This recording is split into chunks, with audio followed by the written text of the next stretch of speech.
She had $40, a battered recipe chest, and a name no one in Iron Creek wanted to remember. Every door had shut in her face. Every employer had looked through her like she wasn't standing right in front of them. And now, with the temperature dropping and the last light bleeding out of the western sky, Naomi Carter stood at the edge of a town that had already decided she didn't belong, and made the only choice she had left. Not to leave, to ride harder. If you've ever been told you weren't enough, drop your city in the comments below, hit that like button, and follow this channel. Because this story is for you. Let's see how far Naomi's story travels. The stagecoach from Billings had deposited Naomi Carter at the edge of Iron Creek just before noon, and by 3 o'clock in the afternoon, she had already been turned away from 7 establishments. 7. She'd kept count because counting was better than crying, and crying was something she had promised herself she would not do in public. Not in this town. Not in any town. The first rejection had come from the Elkhorn Hotel, a 2-story building with peeling paint and a sign that said "Help Wanted" in the window. The man behind the counter, heavy-set, with a gray mustache that curled down past the corners of his mouth, had looked her up and down the way you might assess a horse at auction. "We need someone with experience in a proper establishment," he'd said, pulling the "Help Wanted" sign from the window before she'd even finished her sentence. Not a traveling cook. She hadn't told him she was a traveling cook. She'd told him she had 4 years of kitchen management experience and could handle a crew of 6. The second place, a boarding house called the Miner's Rest, had been more direct. The woman who answered the door, narrow-faced, with the look of someone who had decided long ago that generosity was a form of weakness, had told her the position was filled. Naomi had pointed to the notice still tacked to the doorframe. The woman had reached out, unpinned it, and closed the door. By the 5th rejection, Naomi had started to understand that Iron Creek had a particular way of seeing her. It wasn't just that she was a woman alone and 26 and traveling without a husband or father to vouch for her. It wasn't just that her coat was worn at the elbows and her boots were wrong for this kind of cold. It was something else. A combination of all of it together. A picture the town had already painted of her before she opened her mouth, and nothing she said seemed to change the colors. She sat down on the steps of a closed general store and set her recipe chest beside her. It was the only truly valuable thing she owned. A cedar box, roughly the size of a small suitcase, that her mother had spent 20 years filling with handwritten cards, clipped recipes, and her own modifications in the margins in pencil. There were oil stains on some of the cards, flour dust still caught in the corners of the lid. Her mother had died in October, and Naomi had packed it first, before she'd packed her clothes. The cold was already working through her coat. December in this part of the territory was not patient. It came in fast and settled hard, and the sun was beginning to drop toward the ridgeline west of town, which meant the temperature was about to drop with it. She took stock. $42 and some change. 1 trunk, which she'd left at the stage office. The recipe chest.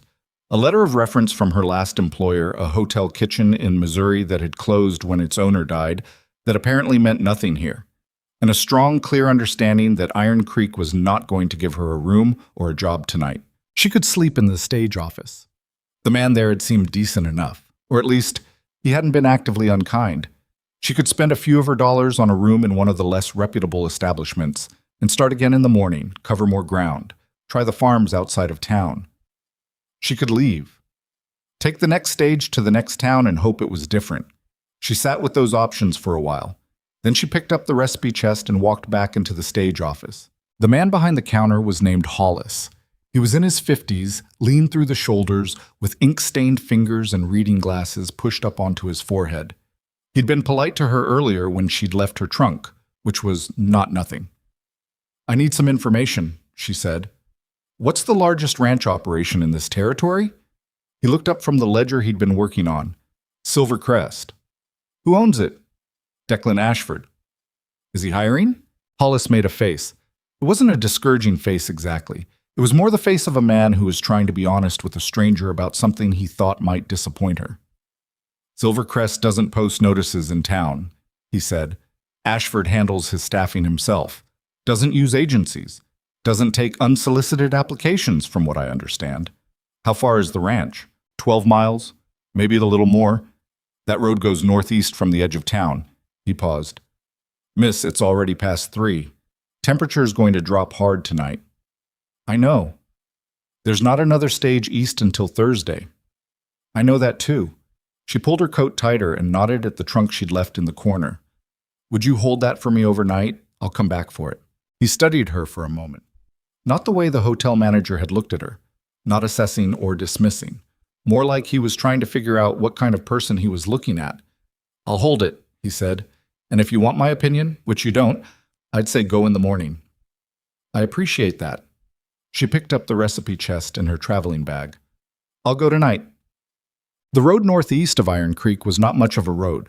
It was more of a trail that had been used enough times by enough wagon wheels that it had compressed into something roughly recognizable as a path. In daylight, in summer, it would have been manageable.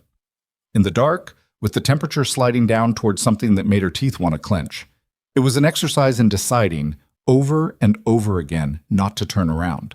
She'd rented a horse from the livery, an older bay mare named, according to the stable boy, Greta, for $2. Greta was calm and steady and did not appear to share Naomi's apprehension about the dark. This was reassuring. The landscape was beautiful in a way that required you to be not quite so cold to properly appreciate it. Wide open country, cut through with draws and shallow creek beds, the grass dry and pale under the moonlight, the hills dark against a sky so thick with stars it seemed almost bright. She had grown up in St. Louis. She had never spent a night like this in open country, riding alone through the middle of nowhere, talking to a horse because it seemed better than the silence. I know this is not your ideal evening either, she told Greta, but I need you to keep going and then I'll get you back to somewhere warm. Greta's ears twitched, but she did not otherwise respond. Naomi had asked the stable boy for directions, and he'd given them to her in the particular manner of someone who had known a place his whole life, and therefore could not imagine what information was obvious and what wasn't. She'd gathered that she needed to follow the main trail until she crossed a dry creek bed, then bear left at a dead cottonwood, then look for a light on the hill. She crossed what she believed was the creek bed. She found something that might have been a dead cottonwood. It was hard to tell in the dark, but it was certainly a large, pale-barked tree with no leaves. She bore left. The cold was extraordinary. She had thought she was dressed adequately. She was wrong. Her fingers, even inside her gloves, went stiff somewhere around the 5th mile, and she had to think consciously about her grip on the reins. Her ears burned. Her nose was doing something she tried not to think about. She concentrated on the trail, on Greta's steady movement beneath her, on the faint light she could see starting to resolve itself on a hillside ahead. Silvercrest Ranch was larger than she'd imagined, even in the dark. The main house was a long 2-story structure with several wings added over the years, built from stone and timber, with a wide covered porch running along the front. Behind it, connected by a lane, were bunkhouses, a massive barn, several outbuildings, corrals. Light came from multiple windows. The smell of wood smoke was extraordinary, almost physical after the empty cold of the open road. She brought Greta to a stop in the yard and sat for a moment, collecting herself. This was the part where she needed to be credible. She was aware of what she looked like, a woman who had spent 2 hours riding through a winter night, arriving unannounced at the largest ranch in the territory to ask for a job she had no reason to expect would be offered to her. She was aware that her best case right now was slightly absurd. She dismounted, tied Greta to the rail by the porch, picked up the recipe chest, and knocked on the front door. The man who answered was not Declan Ashford. He was younger, mid-30s, with the build of someone who spent a great deal of time doing physical work, and the expression of someone who had been interrupted from something. "Ranch business goes to the back," he said. He started to close the door. "I'm here to apply for a kitchen position," Naomi said. "I'd like to speak with Mr. Ashford." The man stopped. He looked at her more carefully. The recipe chest, the travel bag, the state of her after 2 hours in the cold. "Mr. Ashford doesn't handle kitchen hiring." "I'd still like to speak with him." "Who are you?" "Naomi Carter. I'm a cook and kitchen manager. I came from Iron Creek tonight." He looked at her for another long moment. "You rode out here. Tonight." "Yes." He seemed to be turning this over, the way you might turn over a rock to see what was underneath. Whatever he decided about it, he stepped back and held the door open. "Wait here," he said, and disappeared down the hallway. She stood in the entryway and tried not to drip on anything. The house was warm, almost shockingly warm after the cold outside, and it smelled of coffee and wood smoke and something that had been roasted earlier in the day. The floor was wide plank pine, dark with age and use. A coat rack by the door held several jackets. A pair of boots sat beneath it, very large, very worn, with dried mud still on the heels. She was still looking at the boots when she heard footsteps. Set. Declan Ashford was not what she had expected, though she would have been hard-pressed to say exactly what she had expected. He was taller than the man who'd answered the door, older, somewhere in his mid-40s, with the kind of face that had been weathered by years of outdoor work rather than softened by wealth.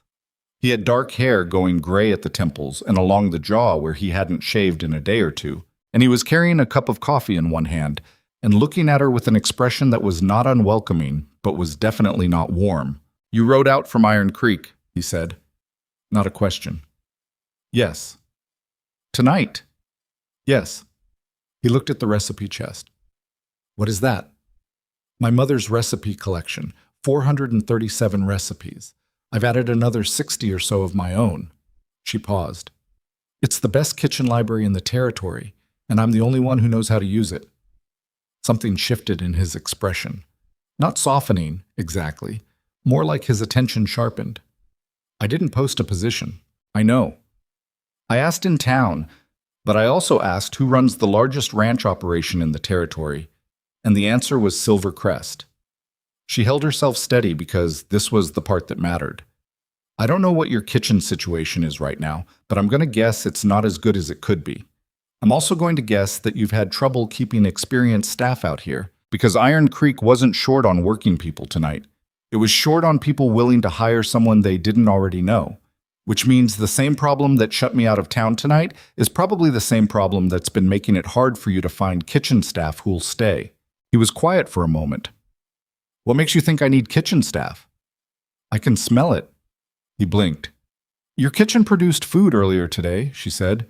"The residual smell is coming from the back of the house, but it's—" She searched for the word. "Flat, like whatever was cooked didn't use enough aromatics and the fat ratio was off. It's not bad, but it's not what it should be for a house this size." The man from the door, she would later learn his name was Cal, the ranch's head foreman, had appeared somewhere behind Ashford's shoulder. He was looking at her with an expression that might have been appreciation. Ashford looked at her for a long moment. Then he stepped back. "Come in out of the cold," he said. "We'll talk." They sat in what appeared to be the ranch's main office, a room with a large desk, bookshelves, a fireplace that was doing good work, and a map of the county pinned to the wall. Ashford sat behind the desk. Naomi sat across from it with her coat finally off and the recipe chest on her lap, her fingers starting to work again in the heat. He asked her where she'd worked before. She told him the Hotel Beaumont in St. Louis, where she'd started as a kitchen assistant at 19, a smaller hotel in Kansas City where she'd been given full kitchen management by 22, a large ranch kitchen outside Wichita for 2 years, the Hollowell Hotel in Columbia, Missouri, which had been her most recent position until the owner died and his heirs sold everything. He asked about crew sizes. She'd managed up to 14 people in the hotel kitchen, 8 at the ranch. He asked about supply management. She described her system, a weekly inventory conducted on Sundays, a supplier relationship structure that allowed for substitutions when something wasn't available, a waste reduction approach that had cut costs at the Hollowell by roughly a third in her first 8 months. He asked why she'd come to this part of the territory. She told him honestly, she'd had a letter of introduction to a hotel in Helena that had gone cold. Her reference from the Hollowell had been written by the dead owner's eldest son before the estate dispute made everything complicated, and she'd been working her way through whatever towns lay along the stage routes. Iron Creek had seemed like a reasonable stop. "And then Iron Creek didn't pan out," he said. "Correct." "So you rode out here in the dark?" "Correct." He turned his coffee cup slowly on the desk. Outside, the wind had picked up. She could hear it against the windows. "I'll be honest with you," he said. "My cook quit 11 days ago, took 3 other kitchen staff with her. What's left is 2 women who are capable but overwhelmed, and 22 ranch hands who are eating food that is substantially worse than what they were eating 3 weeks ago, which affects morale, which affects work quality, which is starting to affect the operation." Naomi nodded. She had guessed something like this. I'm not going to offer you a permanent position tonight, he said. I don't make those kinds of decisions without more information. But I'll give you 1 week, a trial. You'll run the kitchen, you'll work with what we have, and at the end of the week we'll have a conversation about whether this is something that makes sense on both sides. What's the wage for the trial? He named a number. It was reasonable, not generous, but honest. I'll need to know what you have in stock, she said, and I'll need access to the kitchen tonight. He looked at her. Tonight.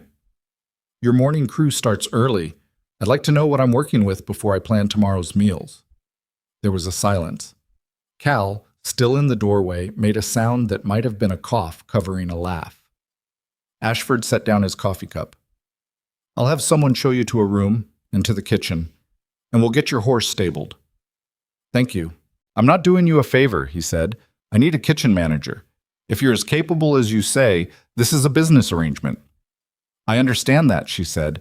It's the only kind of arrangement I'm interested in. He looked at her for a moment that held something she couldn't quite read. Not quite respect. Not yet. But maybe the beginning of the category of attention that could eventually become respect. Then he stood. Cal will get you settled. The kitchen was exactly what she'd expected. Large, which was good. A wood-burning range with 8 burners, a separate baking oven, a wide prep table running down the center, a cold pantry through a door on the north wall. There was a second sink she found behind a curtain, which she made a note of. A row of hooks for hanging pots and pans, most of which were there but not in the right order for efficient use. The problems were also exactly what she'd expected. The pantry was disorganized, not chaotic, but random, the way things go when no one has been managing them actively. Flour in 2 different containers, neither of them properly sealed. 3 different sizes of salt without labels to distinguish them. Coffee beans in a bag that had been twisted shut but not properly sealed. Sugar in a clay crock with a crack in the lid. Onions and potatoes stored too close together, which accelerated the spoiling of both. The range needed cleaning. The ash drawer at the bottom was nearly full, which was reducing the efficiency of the fire. The grates had grease buildup that would cause uneven heating and smoke the food. She spent 2 hours in that kitchen on her first night at Silvercrest. She wasn't cooking. She was cataloging, reorganizing, making notes in the small leather journal she kept in her coat pocket. She resealed the containers she could. She moved the onions to the opposite end of the cold pantry from the potatoes. She identified what could be used in the morning and in what order, given freshness and quantity. The 2 women she would be working with, she didn't meet them that night, they were long asleep, had left things reasonably tidy on the surfaces, which told her something useful. They were trying. They were just short-staffed and without direction. She could work with that. When she finally went to the room she'd been given, small, clean, with a wool blanket on the bed and frost on the window, she sat down on the edge of the mattress and let herself feel how tired she was. Her legs ached from the ride. Her ears were still slightly numb. She was in an unfamiliar house, in an unfamiliar territory, with 1 week to prove something to a man who'd made it clear he wasn't doing her any favors. She set the recipe chest on the table by the window and opened it. Her mother's handwriting on the first card, slightly slanted, in the blue ink her mother had always preferred. Beef stew with winter roots. Start with the marrow bones. She closed the lid again. 1 week. She had worked with less. Morning came with the sound of movement before daylight. Boots on wood floors, the distant sound of the barn, voices low and efficient in that particular working ranch way that assumed anyone still in bed was either sick or useless. Naomi was already in the kitchen. She had been up since before 5, which was earlier than she'd needed to be, but she hadn't slept well, and lying awake had seemed wasteful. She'd started the range, got water heating, and had begun working through the inventory she'd noted the night before. The 2 women who had been managing the kitchen arrived at 5:30. They were sisters, Marta, the elder at perhaps 35, and Louise, who was 28. They stopped in the kitchen doorway and looked at her, and at the things she had already moved or started, with expressions she recognized. She'd gotten this reaction before. It was the look of people who had been managing something difficult without enough support for too long, and who had developed a form of ownership over the difficulty. Not pride exactly, but a kind of survival attachment to the problem that made the arrival of someone who might fix it feel threatening rather than welcome. "I'm Naomi Carter," she said. "Mr. Ashford's given me the week. I'm not here to tell you what you've done wrong. You've clearly been doing your best with less than you should have had. I'd like to know what you know about this kitchen, the shortcuts, the things that don't work, where things actually are versus where they're supposed to be. Marta looked at her for another long moment. The large skillet handle gets hot faster than it should. You'll burn yourself if you don't use a cloth. Good to know. And the cold pantry door doesn't latch unless you lift it slightly when you push. Thank you. Louise, who had been watching this exchange, took off her coat and hung it on the hook. What do you want us to start with? That was when Naomi knew they were going to be all right. The mumket. Breakfast for 22 ranch hands, plus the household staff, plus Declan Ashford himself, came to roughly 28 people. Naomi had planned it the night before.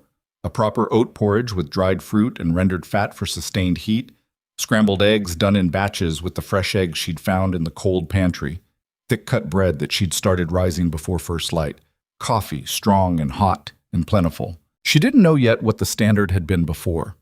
She wouldn't ask. She would simply set a new one. The hands came through the kitchen for plates or collected them from the long table in the dining room, which connected to the kitchen through a wide pass-through window. She could hear them, the low murmur of a working crew, men who were tired and cold and had hours of hard labor ahead of them. She listened to the quality of the sound as much as anything else. It told her things. The sound changed when the food came out. Not dramatically, these were not men who would clap and cheer over breakfast. But the murmur shifted, became warmer, and a man somewhere near the window said, with some surprise, "This bread is actually good." And the response from whoever he'd been speaking to was a grunt of genuine agreement. It wasn't a standing ovation. It was better. It was real. She was cleaning the prep table when Cal came into the kitchen around 8:30. He poured himself a second cup of coffee without asking, which told her he felt at home here, and leaned against the counter. "Good breakfast," he said. "Thank you. Better than what we've had. I'll get better from here as I learn what the supplies cycle looks like." She scraped the prep table.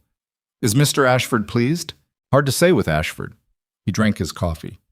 He ate 2 full plates, which isn't something he does. I'd call that pleased. She hadn't been fishing for praise, but she registered it anyway, the way you register solid ground underfoot when you've been walking uncertain terrain. "What can you tell me about the supply situation?" she said. "Who delivers? How often? What's reliable and what isn't?" He put down his coffee. "How long do you have?" "As much time as it takes." He nodded and started to talk, and she listened and made notes, and outside the window the ranch was coming fully alive in the cold December morning, the distant sound of cattle, the creak of the barn doors, the smell of hay and wood smoke and frozen ground. And for the first time in several days, Naomi Carter did not feel like she was on the edge of something. She felt like she was in the middle of it, which was exactly where she intended to stay. The trial week passed, and Declan Ashford said nothing about it ending. Naomi noticed this on the 8th morning when she was standing at the range finishing the breakfast service and realized she had stopped counting days.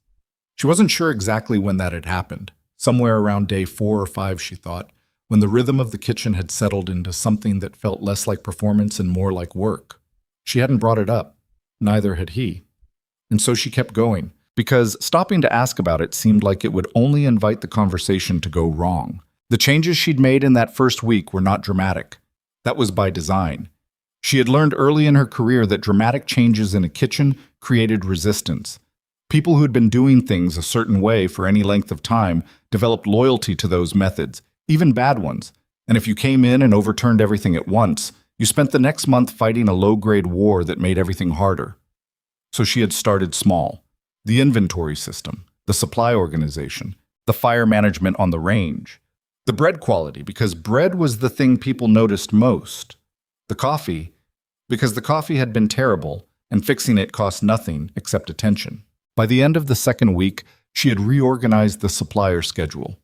The ranch had been taking delivery from 3 different vendors in an order that made no logistical sense.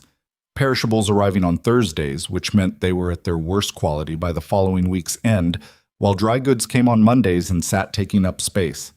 She'd spoken to Cal about it, who had spoken to the suppliers, and within 10 days she had the deliveries restructured so that perishables came Mondays and Thursdays in smaller quantities, dry goods bi-weekly on Fridays.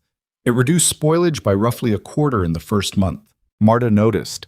She didn't say anything directly. She wasn't a woman who expressed things directly if she could help it. But she started deferring to Naomi in front of the delivery drivers, which was its own kind of statement. Louise was more straightforward. "The waste bin's not even half what it was," she said one morning, almost accusingly, as if the evidence was slightly irritating. "That's the idea," Naomi said. "We used to throw out near a full crate of vegetables a week." "I know. I found the records." Louise frowned at the carrots she was peeling. "Nobody told us to order less." "I know that too." This was the thing Naomi had learned to understand about kitchen failures. They were almost never the fault of the people in the kitchen. They were the fault of systems, or the lack of them. Marta and Louise had been doing their best inside a framework that didn't support them, and the waste and the quality problems had been the natural result. The solution wasn't to work harder, it was to work differently. She tried to show them that without lecturing about it, because nothing closed a person's mind faster than being lectured by someone they'd only just met. By the third week, the ranch hands had started requesting things. This happened gradually and then all at once, the way most things do. It started with one of the older hands, a weathered man named Pete, who had been working Silvercrest for 11 years and had the kind of quiet authority that came from tenure rather than volume, who appeared at the kitchen pass-through one evening after supper and asked, with the elaborate casualness of a man who did not want to appear to be making a request, whether she ever made cornbread. "I can," she said. "Is there a particular style you prefer?" He looked surprised that she'd asked. "My grandmother made it in a cast iron pan," he said. "Came out thick in the middle, crispy bottom." "I can do that. I'll need a day's notice if you want it for supper." He nodded and disappeared, and the next morning he'd left a cast iron skillet outside the kitchen door, his own, from the bunkhouse, because apparently the ranch's kitchen skillet was not the right size. After that, the requests came in a trickle. Could she make the beans with less salt? Could she try making the morning porridge with something other than the dried apples? Did she know how to make the kind of stew that used the tougher cuts of beef that were cheaper to butcher? She took notes on all of it. She didn't accommodate everything. She couldn't, and some of the requests were contradictory. But she incorporated what she could, and when she didn't, she explained why, which was apparently unusual enough that it generated its own goodwill. Declan observed this from a distance. She was aware of him watching the operation, not in a suspicious way, more the way a man watches something he has invested in and is trying to determine whether the investment is sound. He came through the kitchen once or twice a week, usually mid-morning when the breakfast rush was done and the dinner prep hadn't started yet. He rarely stayed long. He asked practical questions. How was the flour supply holding? Had she had any trouble with the Thursday delivery? Was the cold pantry temperature stable enough through the overnight? Occasionally he asked questions that weren't purely practical. "How did you know how to talk to Pete?" he asked one morning, standing in the kitchen doorway with his second cup of coffee. He had a habit of drinking it black, which she found slightly extreme but had learned not to comment on. She looked up from the dough she was working. "What do you mean? He's been here 11 years. He doesn't ask for things. He didn't ask for things under the last cook or the 3 before her." He was not accusing her of anything. He seemed genuinely curious. "He left a skillet outside the door this morning. He wanted something specific and he was too proud to ask directly," she said. "So I made it easy to ask." "How?" "I asked him first." She turned the dough. "People will tell you what they need if you let them. The problem is most of us are waiting for them to come to us instead of going to them." He was quiet for a moment. "That's a kitchen philosophy or a general one?" "Both." He looked at her for a moment in that way he had, like he was adding something to an ongoing calculation. And then he finished his coffee and left. What? The financial effects were not something she tracked directly, because that wasn't her job. But numbers were visible in a working ranch kitchen if you knew how to read them, and she read them without being asked. The food cost per head had dropped. She knew this because she'd started keeping her own informal ledger, not as a formal document, just notes to herself, comparing what was being spent per week against what had been in the records from the previous months that Cal had given her access to when she'd asked. The waste reduction was the biggest factor. The restructured supply schedule was the second. The third was something harder to quantify, the improvement in morale. A ranch crew that ate well worked differently than one that didn't. She had seen this at every operation she'd worked. It wasn't complicated. People needed fuel to work. And when the fuel was good, they performed better. And when they performed better, the whole operation produced more. But it was the kind of thing that was hard to argue in the abstract. And most employers needed to see it happen before they believed it. She could see it happening here. The men left the table earlier, not because the food was worse, but because they were more satisfied and had less to complain about to each other, which shortened the post-breakfast gathering that had apparently been a feature of Silvercrest mornings for years. They came to work with steadier energy. The afternoon slump that Cal had mentioned, offhandedly, as a fact of ranch life started to moderate. One Thursday in January, Cal appeared in the kitchen at midday with an expression she couldn't immediately read. "Ashford wants to see you," he said. "When you have a break." She wiped her hands on her apron. "Now's fine," Boaged. The office was the same as it had been the night she'd arrived. The desk, the bookshelves, the fire, the map. Declan was standing by the window when she came in, which was unusual. He generally sat. He turned when he heard her. "I'm going to offer you a permanent position," he said. It was not a question and did not quite sound like an offer. It sounded like a man stating a conclusion he had reached. "Kitchen manager, with full authority over staff, supplies, and the food budget. I want a weekly report on costs and a monthly one on the supply calendar. Wage will be..." He named a number that was noticeably higher than the trial wage. Naomi looked at him. "I want two things beyond the wage." He looked back. "Go ahead." "I want the authority to negotiate directly with suppliers. Not to spend money without approval, but to have the conversations myself. The current arrangement goes through Cal, who goes through you, which takes 3 days for something that should take 1. Done. What else? I want Marta and Louise formally put on kitchen staff. They've been classified as household labor, which means they don't get the kitchen premium." He studied her. "That's not your budget to manage." "No," she agreed. "But it affects my kitchen. If they feel undervalued, they leave and I need them." She paused. "They've kept this operation going for 3 weeks short-handed. They deserve the adjustment." He said nothing for a long moment. She did not fill the silence. "I'll have it sorted by end of week," he said. She nodded. "Then, yes." He almost smiled. She saw it at the edge of his mouth, not quite reaching. "Most people don't negotiate with me. Most people don't ride 12 miles in the dark to ask for a job either." This time, the almost smile made it a little further. "No," he said, "they don't." Make a squat. Victor Blackridge arrived at Silvercrest for the first time on a Wednesday in late January. Naomi didn't know who he was when she saw him. A man in an expensive coat arriving by carriage, with a driver and what appeared to be a secretary, being greeted by Declan in the front yard with the particular formality of two men who were important to each other's business, but were not exactly friends. She noted him from the kitchen window, filed him under visitor business, and went back to what she was doing. She learned who he was from Louise, who had a gift for knowing things.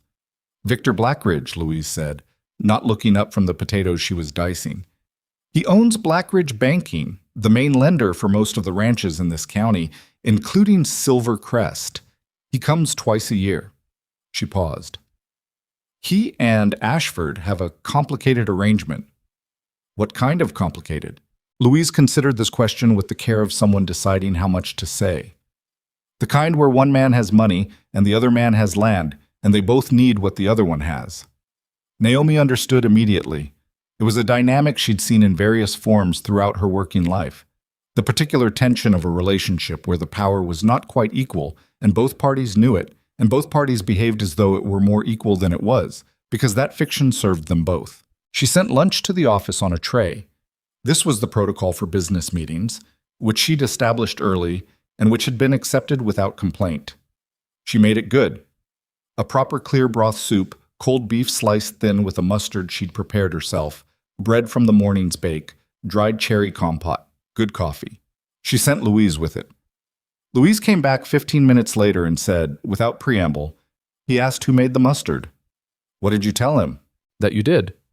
Naomi nodded and went back to the afternoon prep. She thought nothing more of Victor Blackridge that day. It was Cal who first told her that Victor had been asking questions about her in town. This was in February, on a morning when the cold had gotten serious again after a brief thaw that had been almost cruelly pleasant. He came into the kitchen before the morning rush, which was unusual, and stood by the range with his hands out toward it and his face doing something complicated. "I heard something yesterday," he said. "Might be nothing." She set down her knife. "Tell me." "I was at Hollis's, the stage office, picking up a parcel. Ran into Dan Mercer, who runs one of the dry goods suppliers." He paused. "Mercer said Blackridge has been asking around about you, where you came from, who you worked for, whether your references check out." Naomi was quiet for a moment. "Do you know why?" "Not specifically." He rubbed the back of his neck. "Blackridge doesn't like new people at Silvercrest. He never has. He had a particular problem with the foreman Ashford hired 3 years ago. Spent about 2 months suggesting to various people in town that the man wasn't trustworthy. That foreman eventually left." "And was he untrustworthy?" "Not even slightly. He just wasn't someone Blackridge had approved of." She understood the shape of this problem then. It wasn't about her qualifications. It was about access. Blackridge wanted control of what went on at Silvercrest, which meant control of who came and went, and a new kitchen manager who had arrived unannounced and been given permanent status without his input was a variable he hadn't approved. "What do you think he'll do?" she asked. "He'll find something," Cal said. "Or make something. Depends on what he finds." He looked at her directly. "If there's anything in your history that could be turned around, there isn't." He nodded slowly. He seemed to believe her. "Then it might just be noise." "And if it isn't?" He was quiet for a moment. "Then it'll depend on whether Ashford trusts what he hears from Blackridge more than what he's seen from you." She picked her knife back up.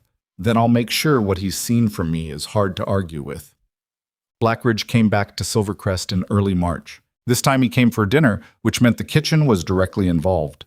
Naomi planned the meal carefully, not to impress him, but because she planned every meal carefully, and she wasn't going to change her standards based on who was sitting at the table. She made a roasted beef tenderloin that she'd been saving the cut for, root vegetables done in the pan drippings, a proper cream sauce made with the last of the month's butter allocation, a tart with preserved plums from the cold pantry. She heard the dinner through the wall, in the way kitchen staff always hear things, fragments, tone, the rhythm of a conversation she couldn't quite make out. She was cleaning up when Declan appeared in the kitchen doorway. "He wants to meet you," he said. She dried her hands. "All right." Victor Blackridge was younger than she'd expected from Louise's description. Somewhere in his early 50s, with a banker's careful grooming and a smile that was practiced and precise. He was still at the table with a glass of wine and the remains of the tart in front of him. "Miss Carter," he said, "Declan tells me you've been here since December." "That's right." "Where were you before this?" She told him, the same answer she'd given Declan in the first conversation. Hotels, the ranch in Kansas, the Hollowell, clean and factual. He nodded throughout in the way of someone who is not actually processing the information but is performing the act of listening. "I understand you arrived without a prior arrangement," he said. "Just rode out here on your own." "Yes." "Remarkable." The word was said pleasantly and meant to be slightly undermining. Remarkable as in unusual, as in suspicious. She had heard this tone before.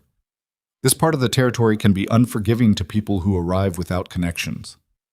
"I found that to be true in Iron Creek," she said. "Less so here." Something moved behind his eyes. He smiled again. "Well, you've clearly made yourself useful. The dinner was excellent." He glanced at Declan. "You've always had good instincts for staff, Declan, even if the process is a little unorthodox." She excused herself after a few more minutes of this. She went back to the kitchen and finished cleaning the range, and she thought about what had just happened with the careful attention she gave to anything that might become a problem. The problem with Victor Blackridge, she understood now, was not that he disliked her specifically. It was that she existed outside his influence, and outside his influence was a category he did not tolerate well. March became April. The ranch came into the kind of life that winter operations don't quite prepare you for. More people moving through, more activity, the cattle work intensifying with the spring, which meant more mouths and longer hours, and a kitchen that had to function like a well-maintained engine, or the whole thing would fall apart. Naomi expanded her crew. She brought on a young woman named Ada, who had been working as a laundry hand and had expressed an interest in kitchen work. Ada was 19, quiet, and astonishingly fast with a knife once she was shown the right grip. She made errors. She overseasoned things twice, She once confused the salt and the sugar, which produced a memorable batch of coffee cake. But she learned from corrections without becoming defensive about them, which was the quality Naomi valued most. She also reorganized the workflow so that Marta, who had the best palate of any of them, took primary responsibility for seasoning and tasting. This was a change from what Marta had been doing before, and it had taken a careful conversation to accomplish. "You want me to just stand there and taste things," Marta had said, with the tone of a woman who suspected she was being maneuvered. "I want you to be the last check before anything goes out," Naomi said. "If it's wrong, it comes back. Your call." Marta had looked at her for a long moment. "What if I say it's wrong and you disagree?" "Then we'll discuss it. But your call stands unless I have a specific reason to override.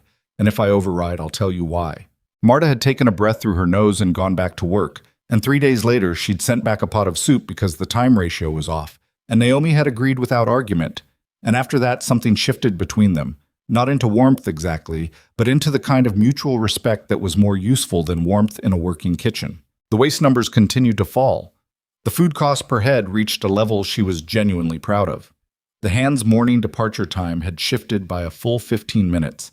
They were finishing breakfast and getting to work earlier consistently, which Cal had noted in a conversation with Declan that Naomi heard about secondhand from Louise. Declan didn't mention it to her directly. He was not a man who praised easily or often, but one morning in late April he stopped in the kitchen doorway at the usual time and said, unprompted, "The March supply costs came in under projection." "By about 12%, she said. "Yes." He looked at her. "Good work." "Thank you." He nodded and left. She turned back to the range. Louise, at the prep table behind her, said quietly, "That's the most he's said to anyone about money in 3 years." Naomi said nothing, but she held the comment somewhere in the back of her mind where the things that mattered went. She heard about what Victor had been saying around town from 2 different sources in the same week. The first was Hollis at the stage office, who mentioned it when she came to collect a shipment of specialty spices she'd ordered. Not as gossip exactly, but as the kind of information he seemed to feel she should have. Victor had been telling people in town that Silvercrest's new kitchen manager had arrived under questionable circumstances, that Declan had hired her in a moment of desperation and hadn't properly vetted her history, that there were questions about her previous employment that hadn't been answered. The second was a woman named Clara Dilworth, wife of one of the county's other large ranchers, who had come to Silvercrest for a meeting with Declan and had stayed for lunch. Clara had the comfortable manner of a woman who had been important in her community long enough that she no longer needed to perform it, and she'd been direct. "Victor Blackridge is telling people you forged your references," she said, over the soup course. She was looking at Naomi with the expression of someone delivering the information as a courtesy. "I don't believe it, for whatever that's worth. Nobody who cooks like this forged anything." "I appreciate you saying so," Naomi said. "He said there's no record of the Hollowell Hotel in Columbia employing anyone by your name." "The Hollowell's owner died," Naomi said. "His estate went into dispute. Most of the records were tied up in the legal proceedings." Clara nodded. She seemed to have already assumed something like this. "I know how Victor operates," she said, with the weary specificity of someone who had personal experience. "He doesn't attack directly. He introduces doubt and lets it spread. By the time anyone thinks to ask a direct question, the doubt has already done its work."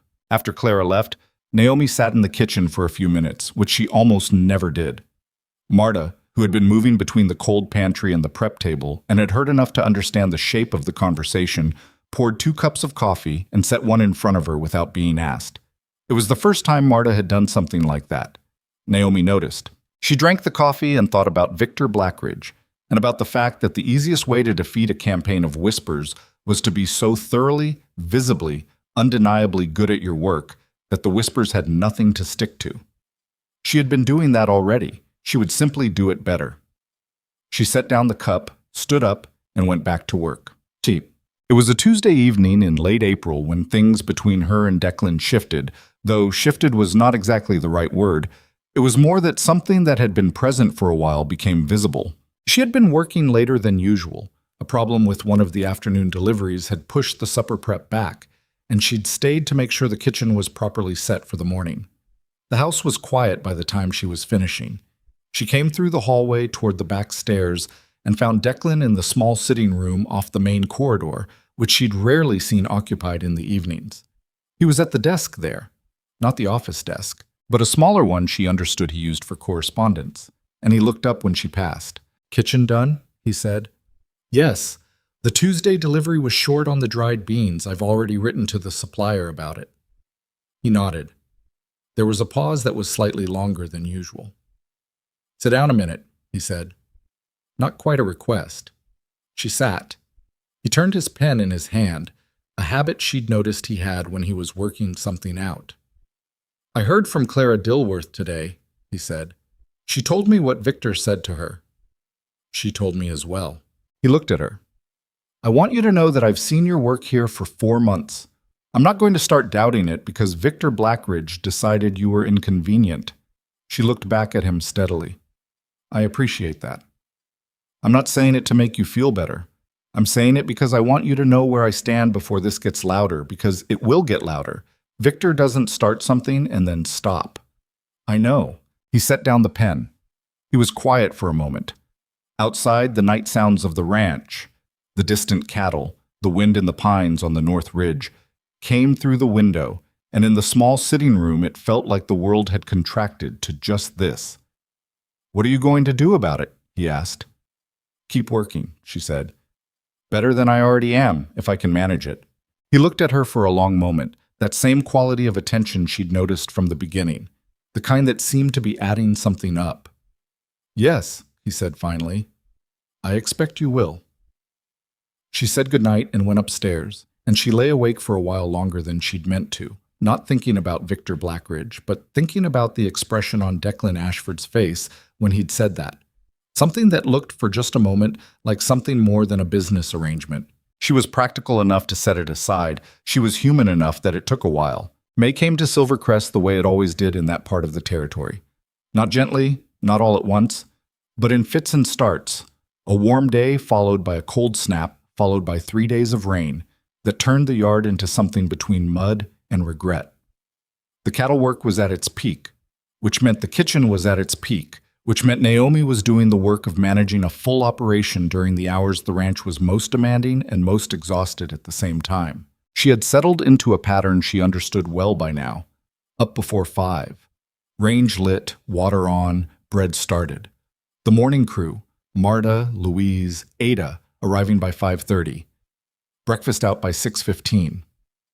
The middle hours were planning and prep and supplier correspondence and the weekly ledger she kept for Declan, which had become a document she was quietly proud of. Supper service at 6. Clean up, tomorrow's prep, range banked for the night. She was usually the last one out of the kitchen and the first one in. She was not unaware that this pace was grinding. She was also not unaware that it was precisely the pace Victor Blackridge was banking on, that she would eventually tire, make a mistake, give him something concrete to use. She had thought about this more than she would have preferred in the hours when the kitchen was quiet and her mind ran ahead of her. The whispering campaign he'd begun in town had not intensified dramatically, but it had not faded either. It had the quality of background weather, always present, occasionally more visible, impossible to completely ignore. Cal told her about things he heard when he was in Iron Creek for supplies. Louise told her things she heard from her cousin, who worked at the dry goods store and was well positioned to overhear conversations. Clara Dilworth had come twice more for visits that were ostensibly social, and were also, Naomi understood, a form of quiet solidarity. Declan had not mentioned Victor to her again since the evening in the sitting room. This was consistent with how he operated generally. He said a thing once, meant it fully, and did not repeat himself. She took him at his word. It was the most practical approach, and it was also, she had come to understand, the way you had to receive anything from Declan Ashford, directly, without reading too far into it, and with the understanding that understatement was not indifference. She thought about him in those quiet kitchen hours more than she thought was strictly professional. She was not naive about what it was, or what it couldn't easily be. He was her employer. He owned the land, the cattle, the house she slept in. The power difference was not abstract. She had watched women in positions like hers make the mistake of forgetting that difference. And she had seen how those situations ended, and she was not interested in any version of that story. But she also knew what she'd seen on his face in the sitting room, and knowing it and setting it aside were different things. even when you managed to do both. Pete was the first one to find him. It was a Tuesday, the second week of May, just past 4 in the afternoon. Naomi was in the middle of supper prep, a beef and root vegetable braise that had been going in the large pot since noon, the smell of it filling the kitchen in a way that meant the hands would be moving toward the dining room well before 6. Marta was at the prep table doing the bread for tomorrow. Ada was outside taking the linen off the line before the evening chill set in. Pete came in through the kitchen door, not the pass-through, the actual door, which was unusual. And his face was a color she didn't immediately have a word for. Not pale, grayish. "It's Walt," he said. "He's down." Walt Greer was Silver Crest's head foreman, older than Cal by a decade, somewhere in his late 50s, with 30 years on the ranch. He was the kind of man who had become so embedded in the operation that it was difficult to imagine the place without him. He knew every pasture, every fence line, every hand by name, and by the specific way each one worked. He was not, in Naomi's 4 months here, someone who went down. "Where?" she said. "Bunkhouse." He was coming in from the east pasture and just... Pete stopped. He rubbed his hand over his face. His chest. He said his chest, and then he sat down and couldn't get back up. Naomi was already moving the braise off the direct heat. "Where's Cal?" "Out with the fence crew on the North Ridge. Hour away, maybe more." "Declan?" "That's the thing. He rode to Harmon this morning, county business, the land registry matter. He won't be back until late tonight or tomorrow morning." She had known about the land registry trip. She'd packed food for the ride herself 2 days ago. She had not thought about what that meant in terms of who was here if something went wrong, because that was the kind of thought that didn't help you do the work until it was suddenly the only relevant thought. "Is there anyone else with authority here?" Pete shook his head. "You and me and 12 hands. The rest are out with Cal." Naomi thought for exactly 3 seconds, long enough to be certain she wasn't acting on panic, short enough that she wasn't wasting time she didn't have. "Who's the nearest doctor?" "Dr. Samuel Holt. He's in Callaway." She knew Callaway. She'd seen it on the county map in the office that she'd studied when she was setting up the supply routes. "How far?" Pete looked at her. "Naomi." "How far, Pete?" "Near 50 miles. The kitchen was very quiet. The braise bubbled softly on the back of the range. "Take me to Walt," she said. The bunkhouse was a long building on the east side of the yard. Walt was on a cot near the center of it, which was where they'd managed to get him before his legs went unreliable. 3 of the younger hands were standing around him with the particular helpless energy of people who wanted badly to do something useful and had not yet identified what that was. She went to him and crouched down. His color was bad. Not the grayish color Pete had been, but something worse, with a bluish quality around the lips that she recognized without being able to name where she'd learned to recognize it. He was breathing, and breathing steadily enough, but his face was damp, and there was a tightness around his eyes that he was trying to control and not quite managing. "Walt," she said. "Can you hear me?" "I can hear you fine," he said. His voice was thinner than usual. "Don't fuss." "I'm not fussing. Does the pain go anywhere besides your chest?" He looked at her. Something shifted in his expression, like he hadn't expected the specificity of the question. "Left arm," he said, after a moment. "Jaw. A little." She stood up. The 3 hands were looking at her. "Keep him still," she said. "Don't let him stand up. Don't let him exert himself at all. Someone stay with him at all times, 2 of you if possible. If anything changes, come find me immediately." "Where are you going?" One of them, a young man named Hector, asked. "To get the doctor," she said. Pete caught up with her in the yard where she was already moving toward the barn. "Naomi." He said her name in the tone of a man who had something to say that he suspected she wasn't going to want to hear. "It's 50 miles. It's after 4 in the afternoon. By the time you get to Callaway..." "It'll be night. I know." She didn't stop walking. "Are there any horses on the property right now that can manage distance?" He fell into step beside her. "Ashford's horse, Blue, is in the main barn. Declan rode to Harmon on the gray. Blue's the better animal for distance. Will he let someone other than Declan ride him?" A pause. "He's not unmanageable. He's just particular." "Saddle him," she said. Pete stopped walking. She felt him stop and turned to look back at him. He was a man who had spent 30 years making practical assessments of difficult situations. She watched him make this one. It took maybe 10 seconds. "I'll come with you," he said. "I need you here. If something changes with Walt, you're the senior hand on the property and you'll need to make decisions." She held his gaze. "I know this road. I've studied the county map. I know the route to Callaway. I can make this ride." "In the dark." "In the dark." Pete looked at her for another long moment. He was the kind of man who did not give trust quickly, but when he gave it without condition. She had learned this about him over 4 months of cornbread and careful attention. "I'll get Blue ready," he said. The map was in Declan's office. She went there first, before the barn, and stood in front of it for 4 minutes and memorized what she needed.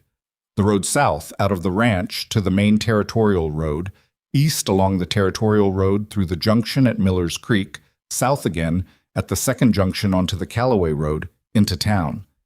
The road was marked as good quality on the territorial survey, which meant it would be maintained enough to ride at speed in the dark without too much risk to the horse. The survey was 2 years old. She accounted for that uncertainty and adjusted her mental timeline. She also went to the kitchen. She told Marta what was happening in fewer words than she would have liked, because she didn't have more. Marta listened without interrupting. When Naomi finished, Marta said, "I'll keep the braise going. I'll handle supper. You'll need to tell the hands what's happened. Keep them calm. Don't let anyone make unnecessary rides. I need the horses here in case something changes." "I'll handle it," Marta said. She said it with a quiet certainty that Naomi had not heard from her before. Or maybe she had, and she'd needed an emergency to hear it properly. "Thank you," Naomi said. Marta nodded. She was already turning back to the range. Blue was a dark bay, 3 inches taller than Greta, with an eye that assessed her in a way she found slightly unnerving. He stood still while she checked the saddle Pete had cinched. She did this herself, because her life would be trusting this animal's equipment for the next several hours, and she needed to know it was right. "He'll go," Pete said. "Just don't jerk the reins. He doesn't like being jerked." "I don't jerk reins," she said. She mounted. Blue shifted under her, testing, and she sat quiet and let him feel her weight without fighting him. After a moment, he settled. Pete handed up a lantern, already lit, on a short hook she could hang from the saddle. He had also put a canteen and a wrapped piece of bread in the saddlebag without being asked. "Stay on the main road," he said. "Don't cut across the pastures. The creek crossings are still running high from last week's rain." "I know. And Naomi—" He stopped. He looked up at her with an expression that was difficult to categorize. It had worry in it, and something else she thought might be the thing that happens when a person who has been watching someone carefully for a long time is forced to say directly what they've been thinking. "Walt's been here since I was young. He stopped again. "Come back safe." She put her heels to Blue's sides and he moved out of the yard at a trot. The road south from Silvercrest to the territorial road was 12 miles of familiar ground, and she made it in just over an hour, pushing Blue to a canter where the road was clear and dropping to a trot in the sections that felt uncertain in the lantern light. He was a good horse, genuinely good, responsive and smooth, and willing in a way that suggested he'd been trained with patience rather than force. She understood why Declan chose him. She turned east at the territorial road. The sky had gone fully dark, though not black. The moon was 3/4 full and coming up over the eastern hills, which was a piece of luck she had not counted on and was grateful for. She put the lantern out to save the oil and rode by moonlight. 50 miles. She had left the ranch somewhere around 5 o'clock.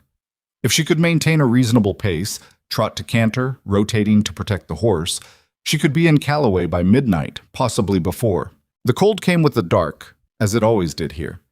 She was better dressed for it this time than she'd been in December. She'd learned that lesson. With her heavy coat and gloves and a wool scarf she'd knotted around her ears before she left. The road was good through the first 30 miles, wide and graded, with occasional markers that confirmed she was on the right route. The junction at Miller's Creek was marked by a pair of large cottonwoods she recognized from the map notation. She sang to herself somewhere around the 35th mile. She wasn't entirely sure why. It wasn't something she usually did. She thought it might be because the silence had gotten very large and her mind had started filling it with the image of Walt's face, the blue quality around his lips, and singing was better than that. She sang the songs her mother had hummed in the kitchen, which she hadn't thought of in years, and the sound of her own voice in the dark felt less lonely than she'd expected. Blue's ears flicked back at her periodically. She took this as encouragement. Callaway was a larger town than Iron Creek, a county seat, with a proper main street and a courthouse and establishments that were actually open past 9 o'clock on a Tuesday night. She rode in just before 11:30, her legs aching in the specific way that came from extended riding without breaks, Blue blowing hard and needing water. She stopped first at the nearest building with a light, a saloon, and went in just far enough to ask where Dr. Holt lived.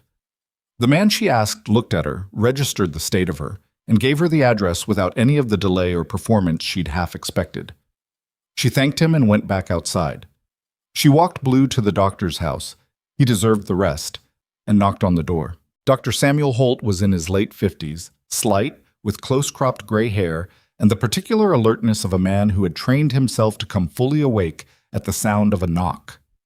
He was at the door in less than a minute, dressed, but not in his coat, which told her he hadn't been asleep yet. "Miss? Naomi Carter," she said. "I'm the kitchen manager at Silvercrest Ranch. Head foreman Walt Greer collapsed approximately 7 hours ago with chest pain radiating to his left arm and jaw. I've ridden from the ranch tonight. I need you to come back with me."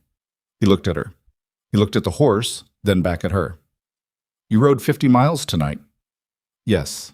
He was quiet for a moment, not hesitating, she understood, but processing. "Come inside while I get my bag. Get that horse some water. The trough is at the side of the house." She watered Blue. She stood in the side yard in the dark and the cold, and her legs threatened to simply stop working, and she had a conversation with them in which she explained that she needed approximately 3 more hours out of them before she could make any promises. When Holt came out, he was in his coat and carrying a leather bag that had seen considerable use. His own horse was already tacked up. He'd been faster than she would have expected. "Tell me everything you observed," he said as they rode out. Symptoms, timeline, his color, his breathing, everything. She told him. All of it, in the order it had happened, with the details she'd been trained by experience to notice. He listened without interrupting, asked 2 sharp questions, and nodded at her answers. "You were right to come," he said. "You were right to come immediately." "Is he going to be all right?" He was quiet for a moment. "That depends on what we find when we get there, and how the night has gone." He glanced at her. "It also depends on whether anyone at that ranch panicked and let him try to walk around. You gave good instructions?" "Yes." "Then we'll see." The ride back was harder. She was tired in a way that had moved past the ordinary category of tired and into something more fundamental. Her body was not refusing to work, but it was conducting a sustained protest.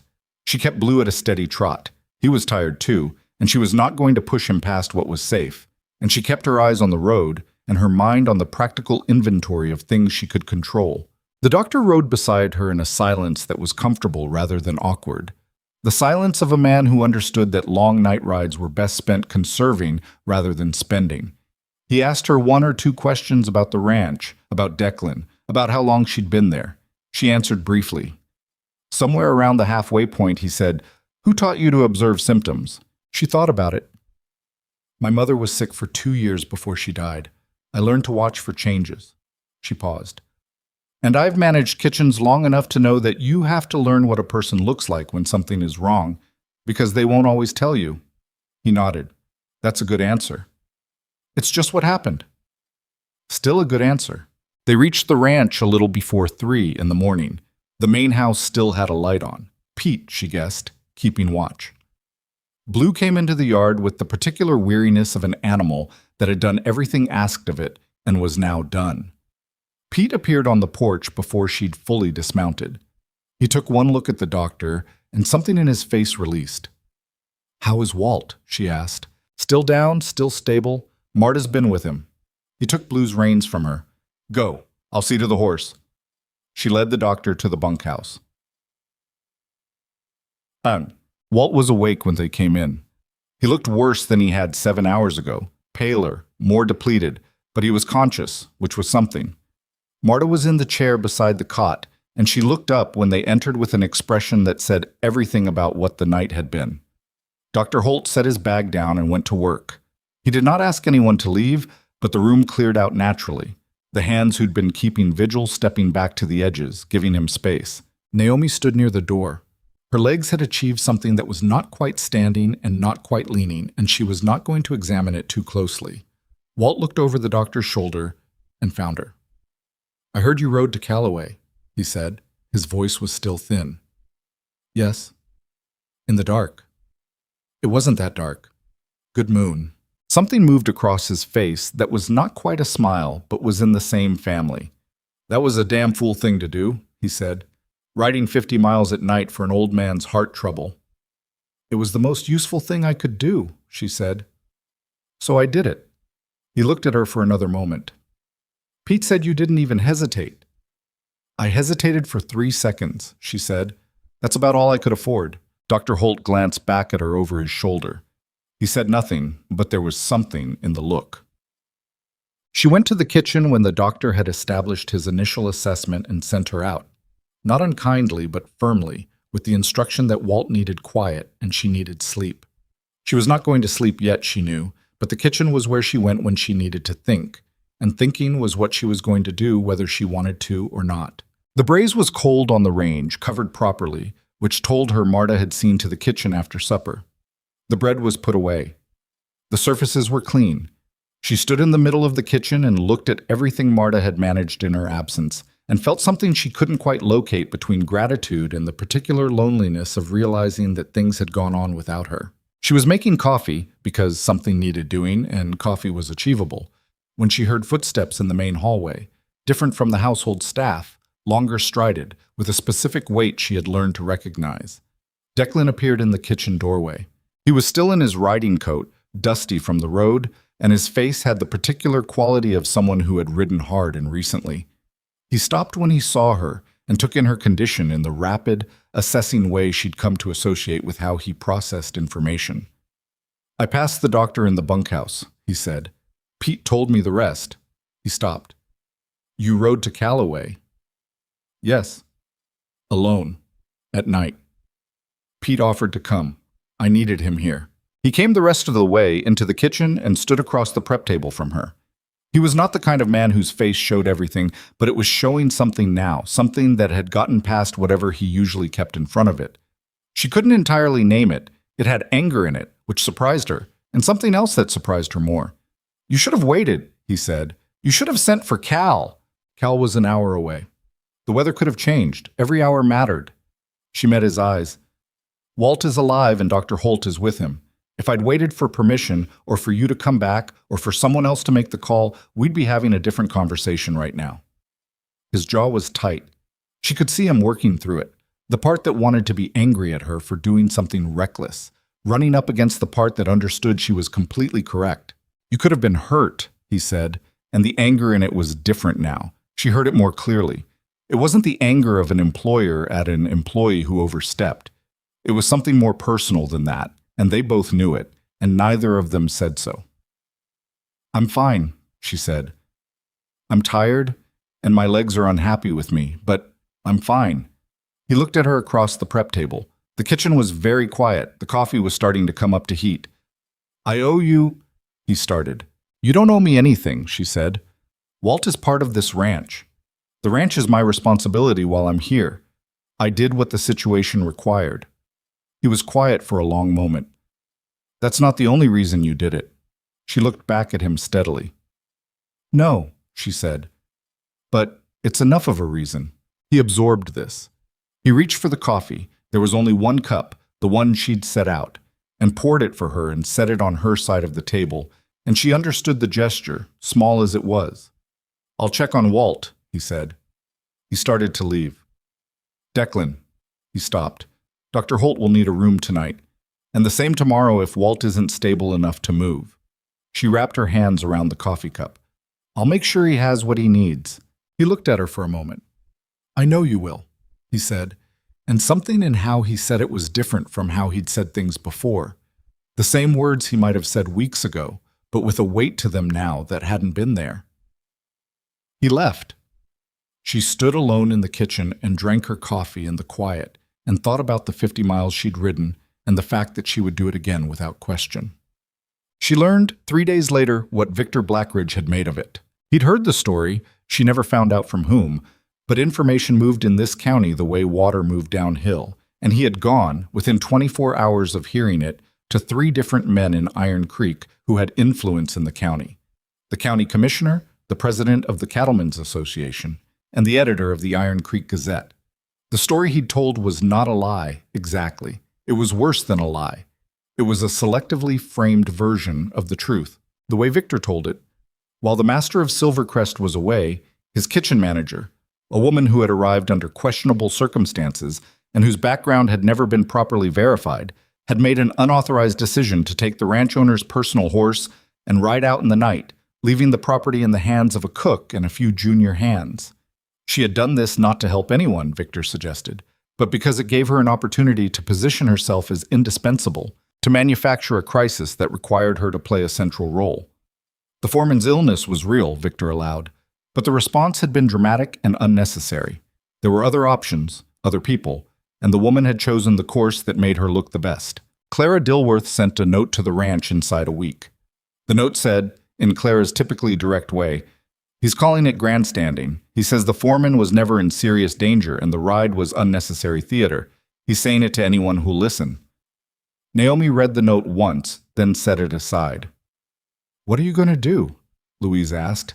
She had been pretending not to read over Naomi's shoulder and had not been convincing about it. "Nothing right now," Naomi said.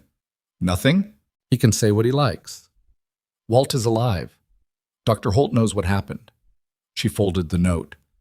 "You can't argue with someone who's chosen not to believe evidence.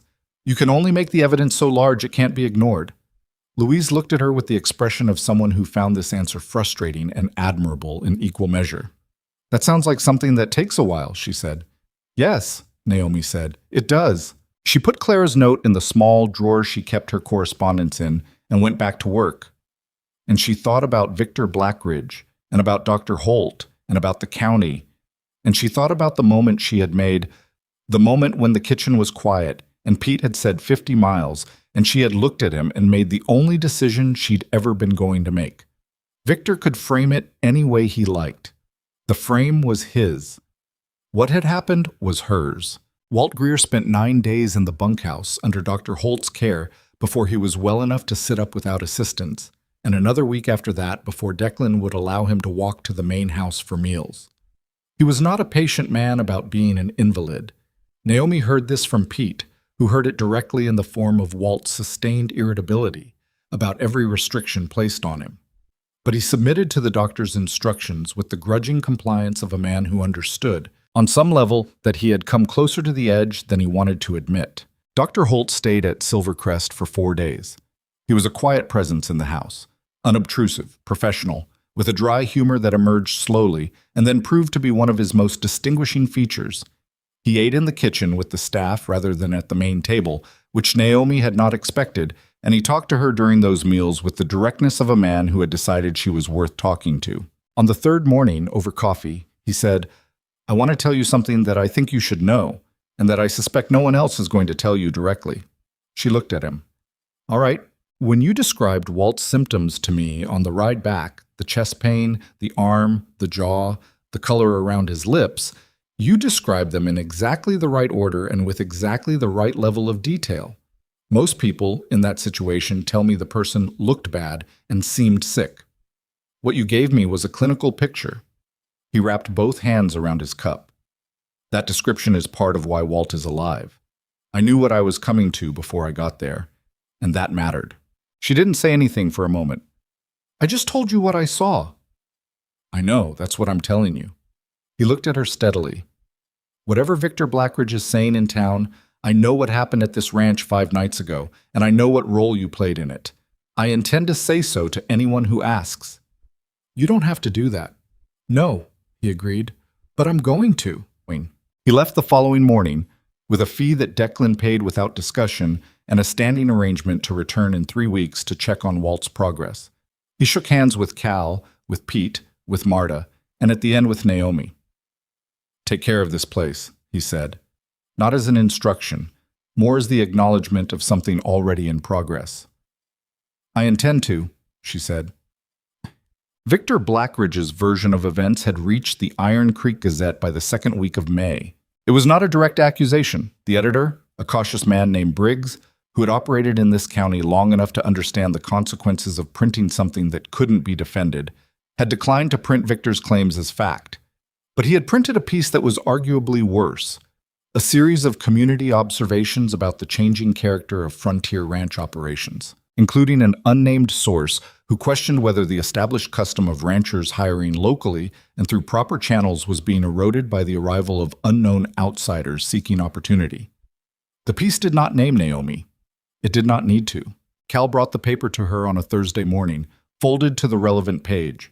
He set it on the prep table without comment and poured himself coffee and waited. She read it. She read it twice. "Does Declan know?" she asked. "He's read it." "What did he say?" Cal considered the question. "Not much that I can repeat." She set the paper aside. She'd known something like this was coming. Clara's note had prepared her, and her own understanding of how Victor operated had done the rest. Knowing it was coming did not make it feel better. It made it feel exactly as bad as she'd expected, which was still bad. "There's something else," Cal said. "The county cooking championship is in 3 weeks, first weekend in June." She looked at him. The county cooking championship was not a new piece of information. She'd heard it mentioned in the context of the county fair, which happened every June and was the main communal event of the territory's social calendar. She had not previously thought of it as something that involved her. "What about it?" she said.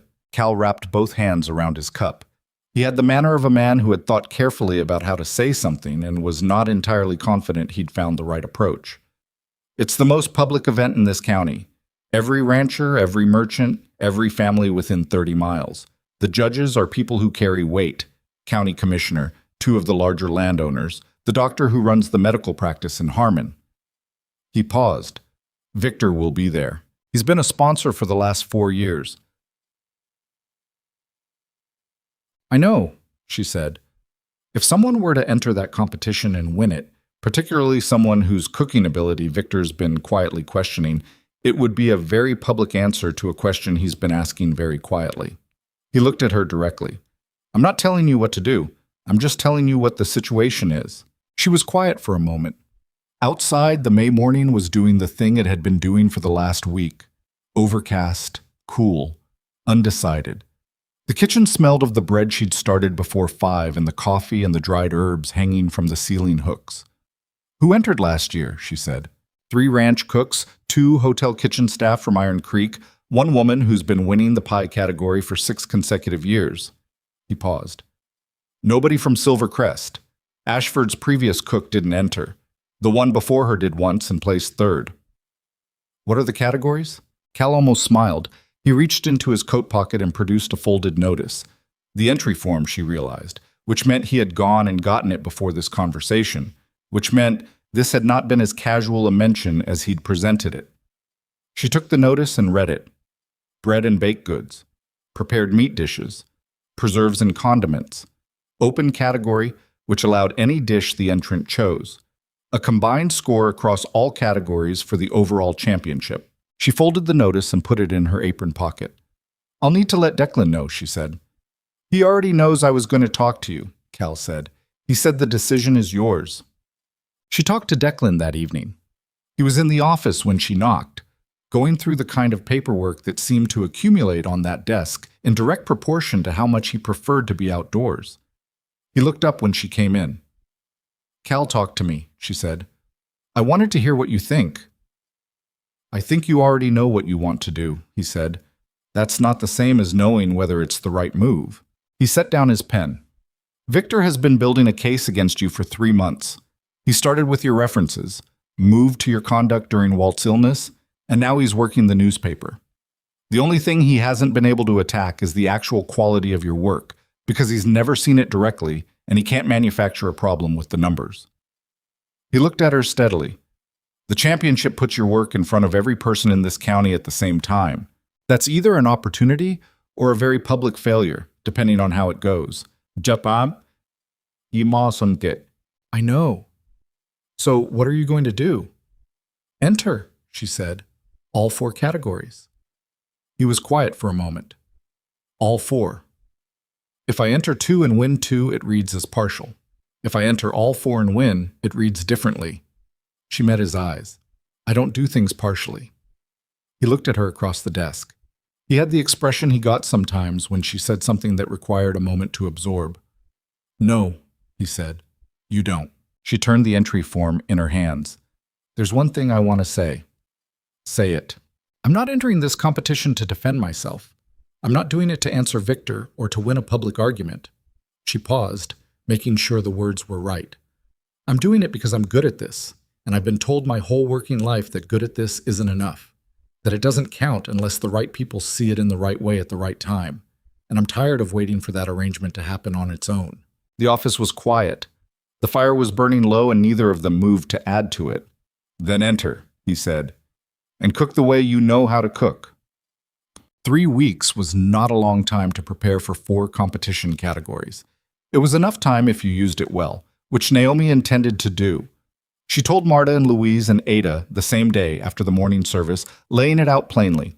The competition, the categories, what it would mean for the kitchen schedule in the coming weeks. Marta listened to all of it and then said, "What do you need from us?" "Testing," Naomi said.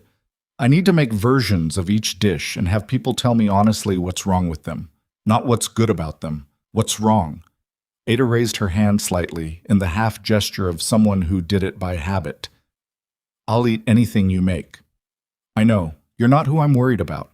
She looked at Marta. "I need your palate specifically. You have the best instincts in this kitchen for balance."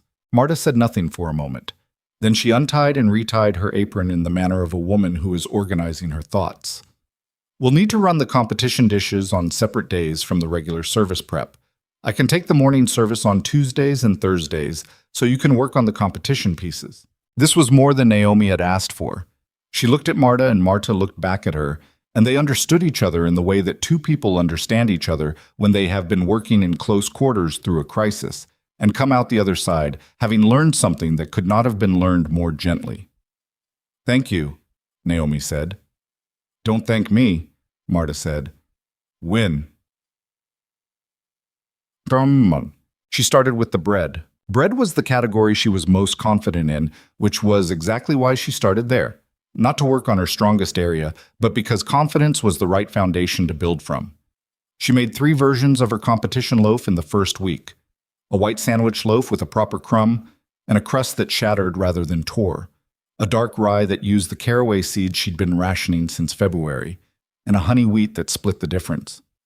She gave all 3 to Marta, who tasted them in sequence without bread and then gave her verdict. "The rye," she said, "but the crust timing is off by about 4 minutes. It's a little too hard on the back end." Naomi adjusted. She made the rye again 2 days later, pulled it 4 minutes earlier, let Marta taste it again. Marta said nothing for a moment, chewing slowly with the careful attention of someone performing a professional function. "That one," she said. The meat category was harder. The challenge was not quality. She could produce excellent meat dishes. It was the competition context. The judges would taste multiple entries in sequence, which meant the dish needed to hold up over time, needed to be interesting rather than merely good, needed to stay in the memory after 5 other entries had competed for the same attention. She settled on a slow-braised short rib, done with a reduction she'd been experimenting with since March, served with a root vegetable preparation she'd adapted from one of her mother's cards. She made it twice. The second time, she changed the ratio of the reduction and added dried juniper berry in the last 30 minutes of the braise. "Different," Marta said, tasting the second version. "Better or worse?" A long pause. "Better. But it's risky. The juniper is going to be the first thing they notice." "That's the point." Marta looked at her. "You're making them pay attention." "I'm making them remember," Naomi said. The preserves category she handled with a mustard and 2 fruit preserves, a plum conserve from the dried plums she'd been putting up since fall, and an apple butter that used the ranch's remaining dried apple stock, plus a small amount of the brandy she'd found in the back of the supply room and cleared with Declan before using. The apple butter required 4 iterations to get right. The 3rd version was too sweet. The 4th had a caramel depth that Marta tasted in silence, and then set down the spoon and said simply, "Yes, The open category gave her the most trouble, not because she didn't know what to make, but because she knew too well and couldn't choose. She had 437 of her mother's recipes and 60 of her own, and for 2 weeks she kept changing her mind, cycling through ideas, making partial versions, and discarding them. It was Walt who settled it. He had been coming to the kitchen for meals since the 3rd week of May, still moving carefully, still with that tightness around his eyes that had not fully gone. And he had been watching the competition preparations with the quiet attention that was simply how Walt paid attention to everything. On a Thursday afternoon, he appeared at the kitchen door and stood there until she noticed him. "What?" she said. "What are you making for the open category?" "I haven't decided." He was quiet for a moment. "That stew you made in February," he said. "The one with the marrow bones." She looked at him. "I've been eating at this ranch for 30 years, he said. "That's the best thing I've eaten, and I've thought about it every week since." He paused. "That's what wins a competition, not the cleverest dish, the one people think about afterward." She stood in the middle of the kitchen and felt something she hadn't expected to feel about a cooking competition, which was the particular weight of understanding that what you do well is sometimes more important than you've allowed yourself to believe. "Thank you, Walt," she said. "Don't thank me," he said. "Win." He turned and went back toward the bunkhouse, and she noticed he was walking slightly more steadily than he had been yesterday, which was its own small relief. The county fair opened on a Friday, but the cooking championship was Saturday, the centerpiece event, held in the large exhibition building at the edge of the fairgrounds outside Iron Creek. Naomi had been to the fairgrounds once for a supply delivery that had been redirected there during a road repair. She had noted the exhibition building then without particular attention. Now she noted it with the specific attention of a person who was going to perform in it. She arrived early. The kitchen setup for competitors was at the back of the building, long preparation tables, a row of ranges, a cold storage area. She had brought everything she needed in crates that Cal had loaded into the wagon the night before. Her ingredients, her own knives, her mother's recipe chest on the seat beside her. Not because she needed the recipes, she knew all 4 dishes well enough by now that the cards were unnecessary, but because she had always brought it to things that mattered, and she was not going to stop now. She set up her station methodically. She was aware of the other competitors around her, 6 of them, as she'd expected, including the woman who had won the pie category 6 consecutive years, and who turned out to be a small, brisk woman in her 40s named Ruth Abernethy, who set up the adjacent station with the efficiency of a professional and gave Naomi a nod that was neither warm nor cold, simply acknowledging. Naomi nodded back. She was not nervous, exactly. She was the particular thing that was adjacent to nervous, a heightened alertness, every sense slightly sharpened, the way she felt before any significant service. She had learned over years to stop calling it nerves and start calling it what it actually was, readiness. The crowd began building by mid-morning. The exhibition building filled slowly and then, all at once, families, ranchers, merchants, the particular mix of a county that had no other occasion like this one to gather the full breadth of itself in one place. She could hear it building outside and then inside, the ambient sound of a significant crowd, different from the daily sounds of the ranch kitchen, larger and more complex. She kept her focus on her station and her work. The bread went into the competition oven at 10. The short rib braise had been started the night before and transported in the sealed pot. She'd cleared this with the competition rules, which allowed dishes that required long cooking times to be partially prepared in advance. She restarted the reduction on the range, adjusting the heat with the attention of someone managing a living thing. The preserves were finished. They'd been finished for days, and she arranged them in their containers with the care she gave to everything that was going to be seen before it was tasted. The stew she built from the beginning. Marrow bones first, into the heavy pot with the fat rendered from the short rib trim she'd saved.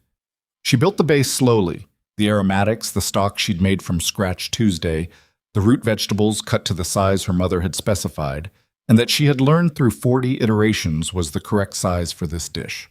The kitchen smelled of it within 30 minutes, which she noted because smell was often more persuasive than taste, and the judges would be moving through this space. She was aware of Victor Blackridge arriving in the exhibition building sometime around 11. She knew he was there before she saw him. She heard his voice, the particular carrying quality it had, from somewhere near the main entrance. She did not look up from her station. She had decided, in the days before the competition, that she was not going to look at Victor Blackridge today.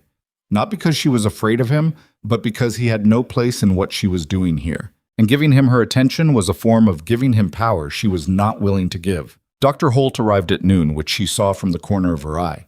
He had come from Callaway for the fair, which was a 30-mile trip that she suspected he had not made primarily for the fair. He found Cal and Declan near the east wall and stood with them, and she did not look at that group either, for different reasons.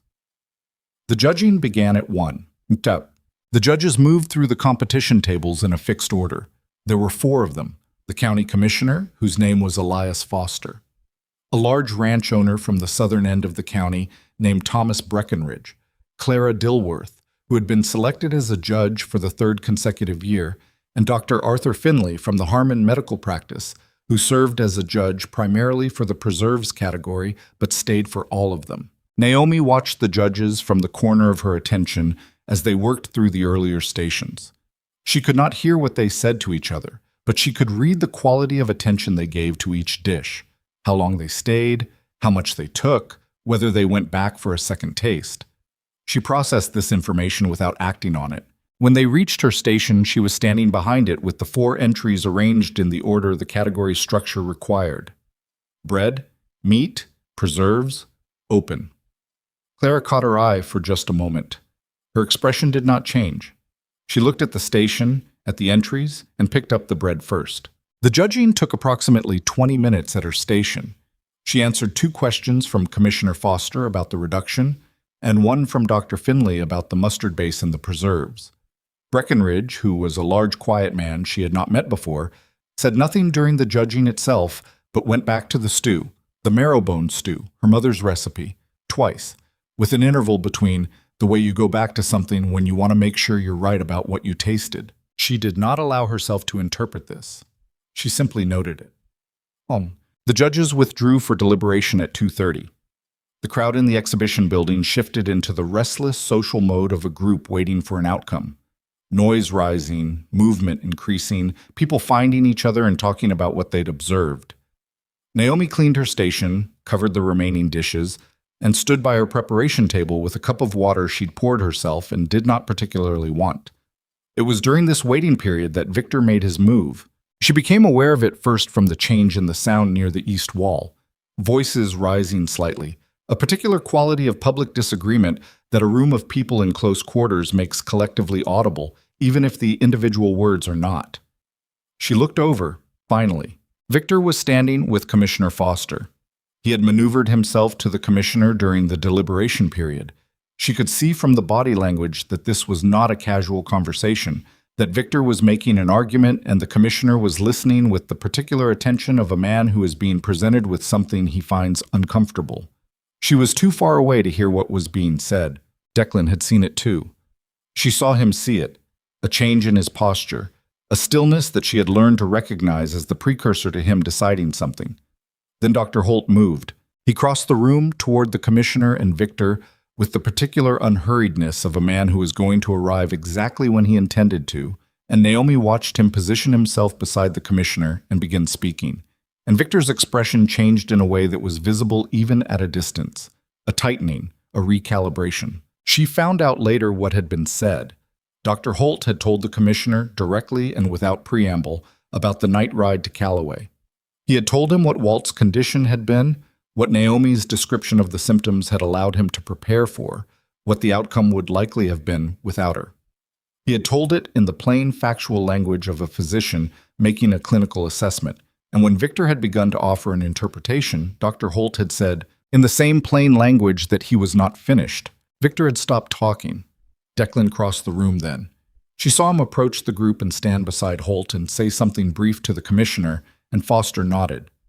The nod of a man whose position has just clarified. Clara Dilworth appeared at her elbow. The judges are coming back, she said. Already? We reached consensus. Clara looked at her with an expression that had something complicated in it.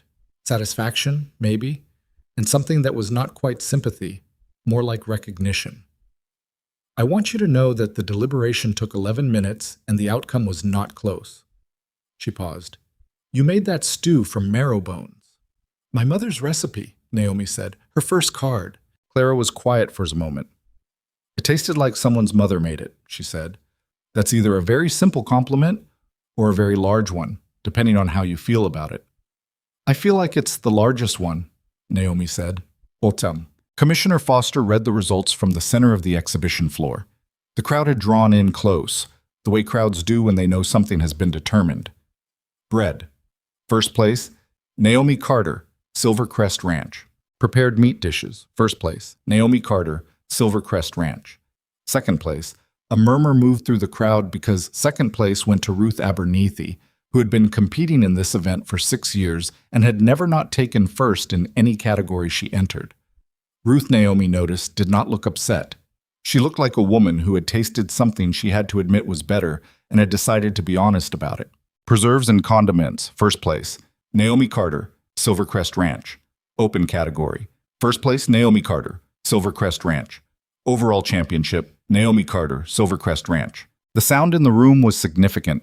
Not a cheer exactly. This was a working county crowd, not a theatrical one, but a sustained response that was unmistakable. She heard her name repeated in conversations around her, and she stood in the middle of it and kept her face calm because losing your composure in a public moment was a gift to the people who had been waiting for you to lose it. Victor was standing near the east wall. His expression was controlled, but she could see in the set of his jaw what the control was costing him. Declan pushed through toward her. He was not a man who moved quickly in public. He moved with the deliberateness that had become one of the ways she'd learned to read him, but he was moving quickly now. He stopped in front of her and looked at her with an expression that had none of its usual guardedness in it. "Well done," he said. And then, because that was apparently not enough, he said, "You were right. All 4 categories." "I don't do things partially," she said. That almost smile was fully present now. "No," he said. "You don't." She was still looking at him when Commissioner Foster appeared at her other side, with Dr. Holt just behind him. "Miss Carter," the commissioner said. He was a man in his 60s with the practiced public manner of someone who had been elected to things for a long time. "I want to say something to you directly, and I'd appreciate it if you'd hear it." "Go ahead." He glanced toward where Victor was standing and then back to her. "I've heard a number of things about you over the past several months, from a source I think you can identify without my naming him. I accepted some of what I heard as reasonable caution and some of it as information." He paused. "I should have applied more scrutiny to the source before I accepted anything. I want to apologize for that." She looked at him steadily. "I appreciate you saying so. Dr. Holt has told me what happened during your foreman's illness, the full account." He looked at her with the expression of a man who has reassembled a picture and does not entirely like what it showed him about his own process. "That's not the account I had before today." "I know. For what it's worth, and I understand it may not be worth a great deal, I intend to say so publicly." He did. He said it from the same position where he'd read the results, 5 minutes later, in front of the same crowd.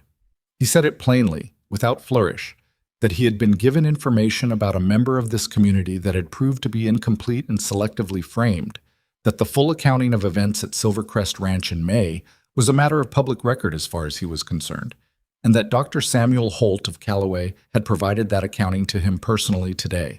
The room was quiet in the particular way of a crowd that is processing something. Victor had left by the time Foster finished speaking. She didn't see him go. She only knew he was gone because the particular quality of tension she'd been holding in the back of her awareness since 11 o'clock was no longer there, which told her something about the nature of that tension and its source that she hadn't entirely admitted to herself before. Breckenridge, the large quiet rancher from the South County, found her while she was packing up her station. He had not said much during the judging or since, and she had placed him in the category of observer rather than participant. He stood beside her table and watched her pack the cast-iron pot and said, without preamble, "That's stew." "Yes?" she said. "What cut did you use?" "Marrow bones for the base stock," she said. "I added short rib trim in the last 2 hours." He nodded. He was quiet for a moment. "My wife has been trying to get that quality of stew for 20 years. She's going to want to know how you do the stock." Naomi looked at him. "Tell her to start with the bones in cold water and bring it up slow," she said. "Most people start hot. It makes a muddier stock." He nodded again. He looked like he was storing this with great care. "Thank you." he said, and walked away. And it was one of the stranger conversations of the day, and also, in some way she couldn't explain, one of the most satisfying. Clara found her near the exit as the building was clearing out. Victor will regroup, Clara said. She said it without drama, as a practical observation. He always does. He doesn't respond to public setbacks by becoming reasonable. He responds by becoming more careful. I know, Naomi said, but he's lost the commissioner. And Breckenridge was watching very carefully today. Breckenridge has 4 of his properties financed through Blackridge Banking, and he's been looking for a reason to start the process of moving them. Clara looked at her with the clear eyes of a woman who had been watching this county for a long time. Today gave him one. Naomi absorbed this. I didn't come here to rearrange the county's financial relationships. No, Clara said. You came here to cook. The rest of it is what happens when someone does something very well in plain sight, in a place where they weren't supposed to be able to do anything at all. She pulled on her gloves. That's not a small thing, Naomi. I want you to know that. She said goodnight and walked out into the early June evening, and Naomi stood at the edge of the emptying building with the championship ribbon, a blue ribbon, slightly oversized, the way county fair ribbons always were, and looked at it for a moment. She put it in the pocket of her coat, next to the folded entry form Cal had brought her 3 weeks ago. Outside, Declan was waiting with the wagon. The evening was warm for the first time this year, genuinely warm, the kind that felt like a commitment rather than a promise. And the fairgrounds were full of people in the good-natured state of a long day ending well.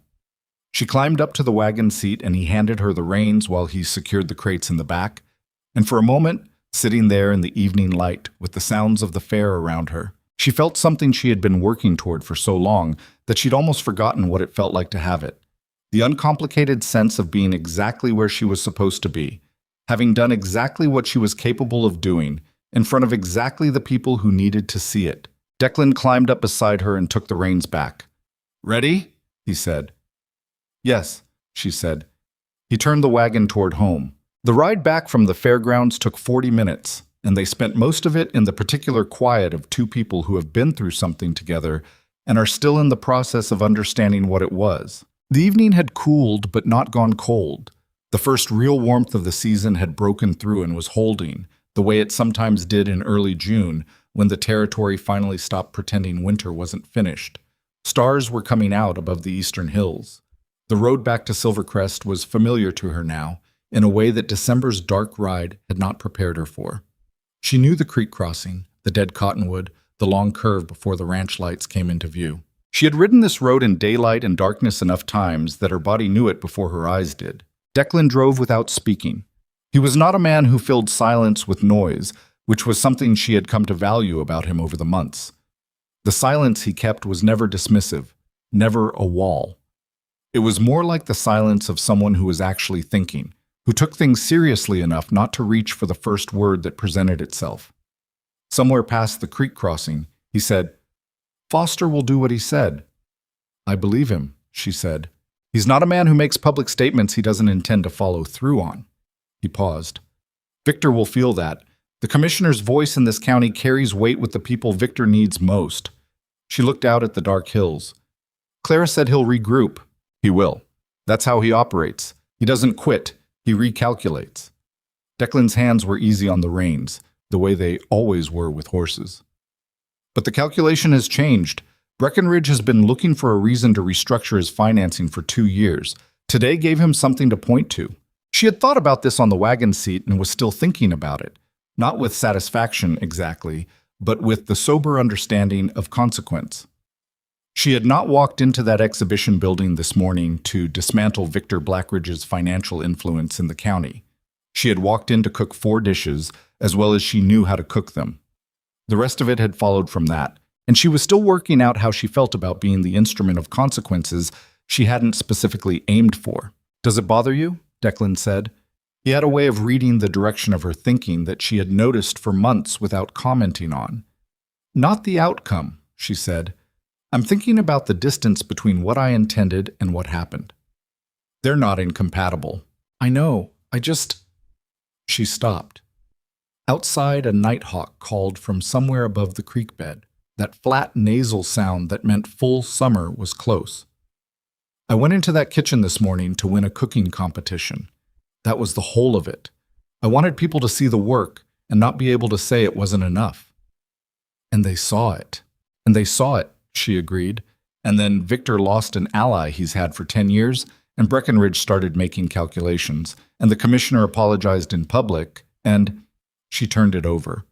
I'm not sure I was prepared for how much one afternoon could move. Declan was quiet for a moment. That's what happens when someone's been holding something back for long enough, he said. When it finally comes out, it doesn't just fill the space it was kept from. It fills everything around it too. She looked at him. He was looking at the road, his profile in the dark familiar to her now, in the way that things become familiar when you have looked at them with real attention over a long time. Is that about the competition? She asked. A pause. Partly, he said. Neither of them said anything more until the ranch lights came into view. The formal offer came 10 days later. She had not been waiting for it exactly. She had been working, which was what she did when she was waiting for something, but she had known it was coming in the way you know the shape of a thing before it fully arrives. Declan had been different since the competition. Not dramatically. He was not a man of dramatic changes, but in the accumulated small ways that added up to something. He stopped by the kitchen more often, stayed longer when he did, asked questions that went past the practical into the territory of genuine interest. He had started telling her things she hadn't asked to know, the kind of operational information that you share with someone you have stopped thinking of as solely staff. He asked her to come to the office on a Thursday afternoon. She came in her working clothes because she had not been given time to change, and because she had decided somewhere along the line that she was not going to perform a different version of herself for conversations that mattered. He was standing by the county map when she came in, the same map she had studied in December when she'd planned the Callaway ride, though she'd updated it since then with the supply route changes she'd implemented. He turned when she came in and gestured at the chair across from the desk, which was where she always sat, and sat down himself. I want to talk to you about the ranch's management structure, he said. She waited. Silvercrest has a foreman, Walt, when he's recovered enough, and Cal in the interim. It has a kitchen manager, which is you. What it doesn't have is anyone managing the overall operational coordination between departments, supply, staffing, budget planning across the whole property. He turned his pen in his hand, that thinking habit she'd cataloged months ago. The ranch has grown faster than its structure has. I've been doing the coordination myself, which means I'm doing it between everything else I do, which means I'm doing it badly. Imans. She said nothing, because this was clearly not finished. I want to create an executive manager position, he said. Someone who oversees supply operations across the entire ranch, not just the kitchen, and manages the staffing structure and coordinates the department heads. Budget authority with my approval for anything above a threshold we'd set together. He looked at her directly. I want you to take it. She looked back at him. That's a significant expansion from kitchen manager. Yes. I don't have experience in cattle operation management. You have experience in supply chain management, staff coordination, cost reduction, and running a complex operation under pressure with insufficient resources. He set down the pen. The cattle side has people who know cattle. What it doesn't have is someone who knows how to make all the pieces work together. That's a different skill from knowing cattle. She thought about it for a real moment, not the performed consideration of someone who has already decided, but genuine thought. The scope of what he was describing was larger than anything she'd managed before. The kitchen had been her domain, and she had learned it thoroughly, but the ranch was a different order of complexity, dozens of hands, multiple operations running simultaneously, the cattle cycle, the land management, the supplier relationships that extended far beyond her current portfolio. She also thought about the fact that she was good at this kind of problem, that she had been good at it her whole working life, and that most of the people who had employed her had been careful to keep the scope of her work smaller than what she was capable of, because a woman with full operational authority was a picture that made certain people uncomfortable. What's the title? She said. Executive manager. You'd report directly to me. No one at the ranch would have authority over your operational decisions, except me. Walt will have opinions about that arrangement. Something that was almost a smile crossed his face. Walt will adjust. Cal? Cal already knows I'm making this offer. He has no objection. He paused. He said, and I'm quoting directly, that you're the only person on this property who told him something he didn't know about how to run a ranch kitchen, which is not a small thing coming from Cal. She thought about the morning she'd arrived. The kitchen with its disorganized pantry and the ash drawer too full, Marta and Louise standing in the doorway with that complicated, exhausted ownership of a problem they'd been managing alone too long. She thought about the supply schedule, the waste numbers, the weekly ledger that had started as an accountability document and become something she was genuinely proud of. She thought about 50 miles in the dark and a cast iron pot and 437 recipe cards. I'll need to hire for the kitchen, she said. I can't run both operations at full attention. I can supervise, but the day-to-day will need someone with the skills to lead it. That's your call to make. Marta, she said. She's ready. She's been ready for longer than either of us knew. Declan nodded. Done. And my kitchen budget doesn't get absorbed into the general operational budget. It stays a separate line item so I can see the numbers clearly. Agreed. And she stopped. There's a third thing, he said. He didn't make it a question.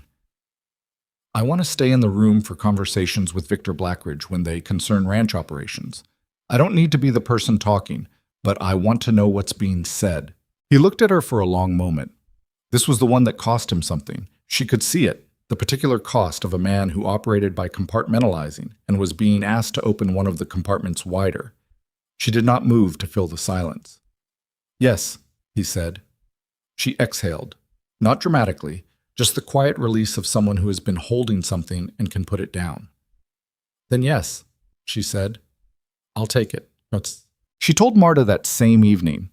Marta was in the kitchen doing the prep for tomorrow's breakfast, which she had been doing without being asked for the last 2 weeks, while the competition preparation had shifted the schedule.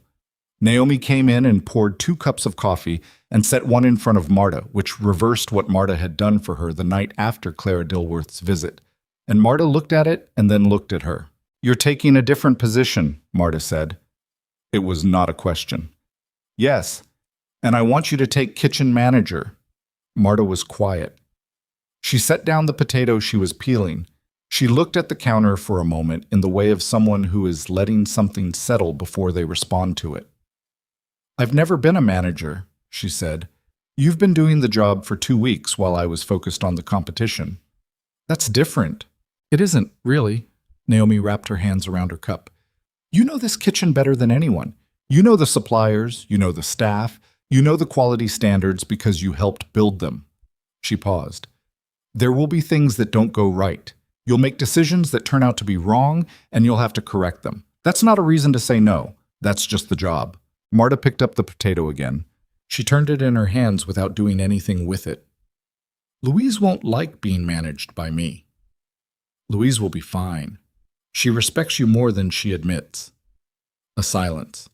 Outside, the June evening was doing the warm, slow thing it had been doing all week, and the kitchen windows were open for the first time since October. What's the wage? Marta said. Naomi named it. It was higher than Marta's current wage by a meaningful amount. Marta looked at her with an expression that moved through several stages quickly and settled on something that was close to composure, but not quite there. All right, she said. All right? I said all right. She went back to the potato with the air of a woman who had decided something and was moving forward. Then, without looking up, thank you. You earned it, Naomi said. I just finally said so officially. said. Summer came to Silvercrest the way it always came to this part of the territory. Fast and total, like someone had turned a dial. The days were long and the work was heavy, and the kitchen produced 3 full meals a day for a crew that had expanded by 4 hands to cover the peak cattle season. Naomi spent her mornings in the kitchen, not cooking but observing, catching problems before they became crises, having the conversations with Marta that allowed Marta to make decisions rather than always seeking approval for them. She spent her afternoons in the office that had been cleared for her use, not Declan's office, a smaller one adjacent to it, with its own desk and a window that looked out over the east pasture, working through the supply coordination across the whole ranch, and learning the operational rhythms of the cattle side from Cal and the hands who knew it. She made mistakes.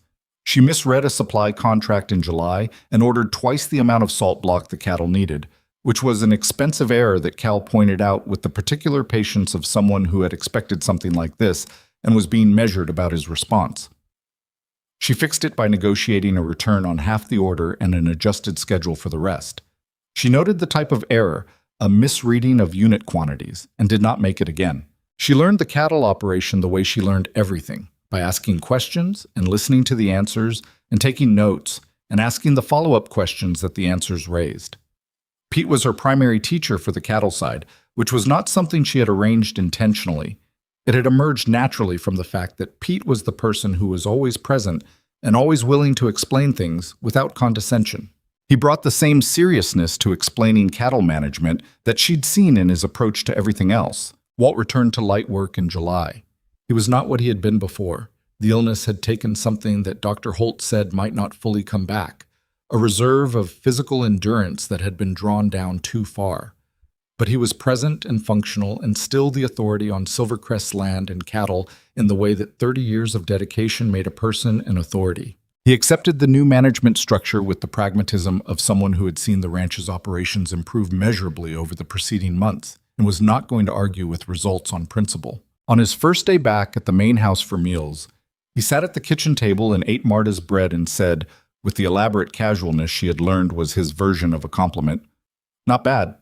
Marta said, "Thank you, Walt," in a tone that was technically gracious and actually victorious, and Naomi, hearing this from the doorway, felt something uncomplicated and good.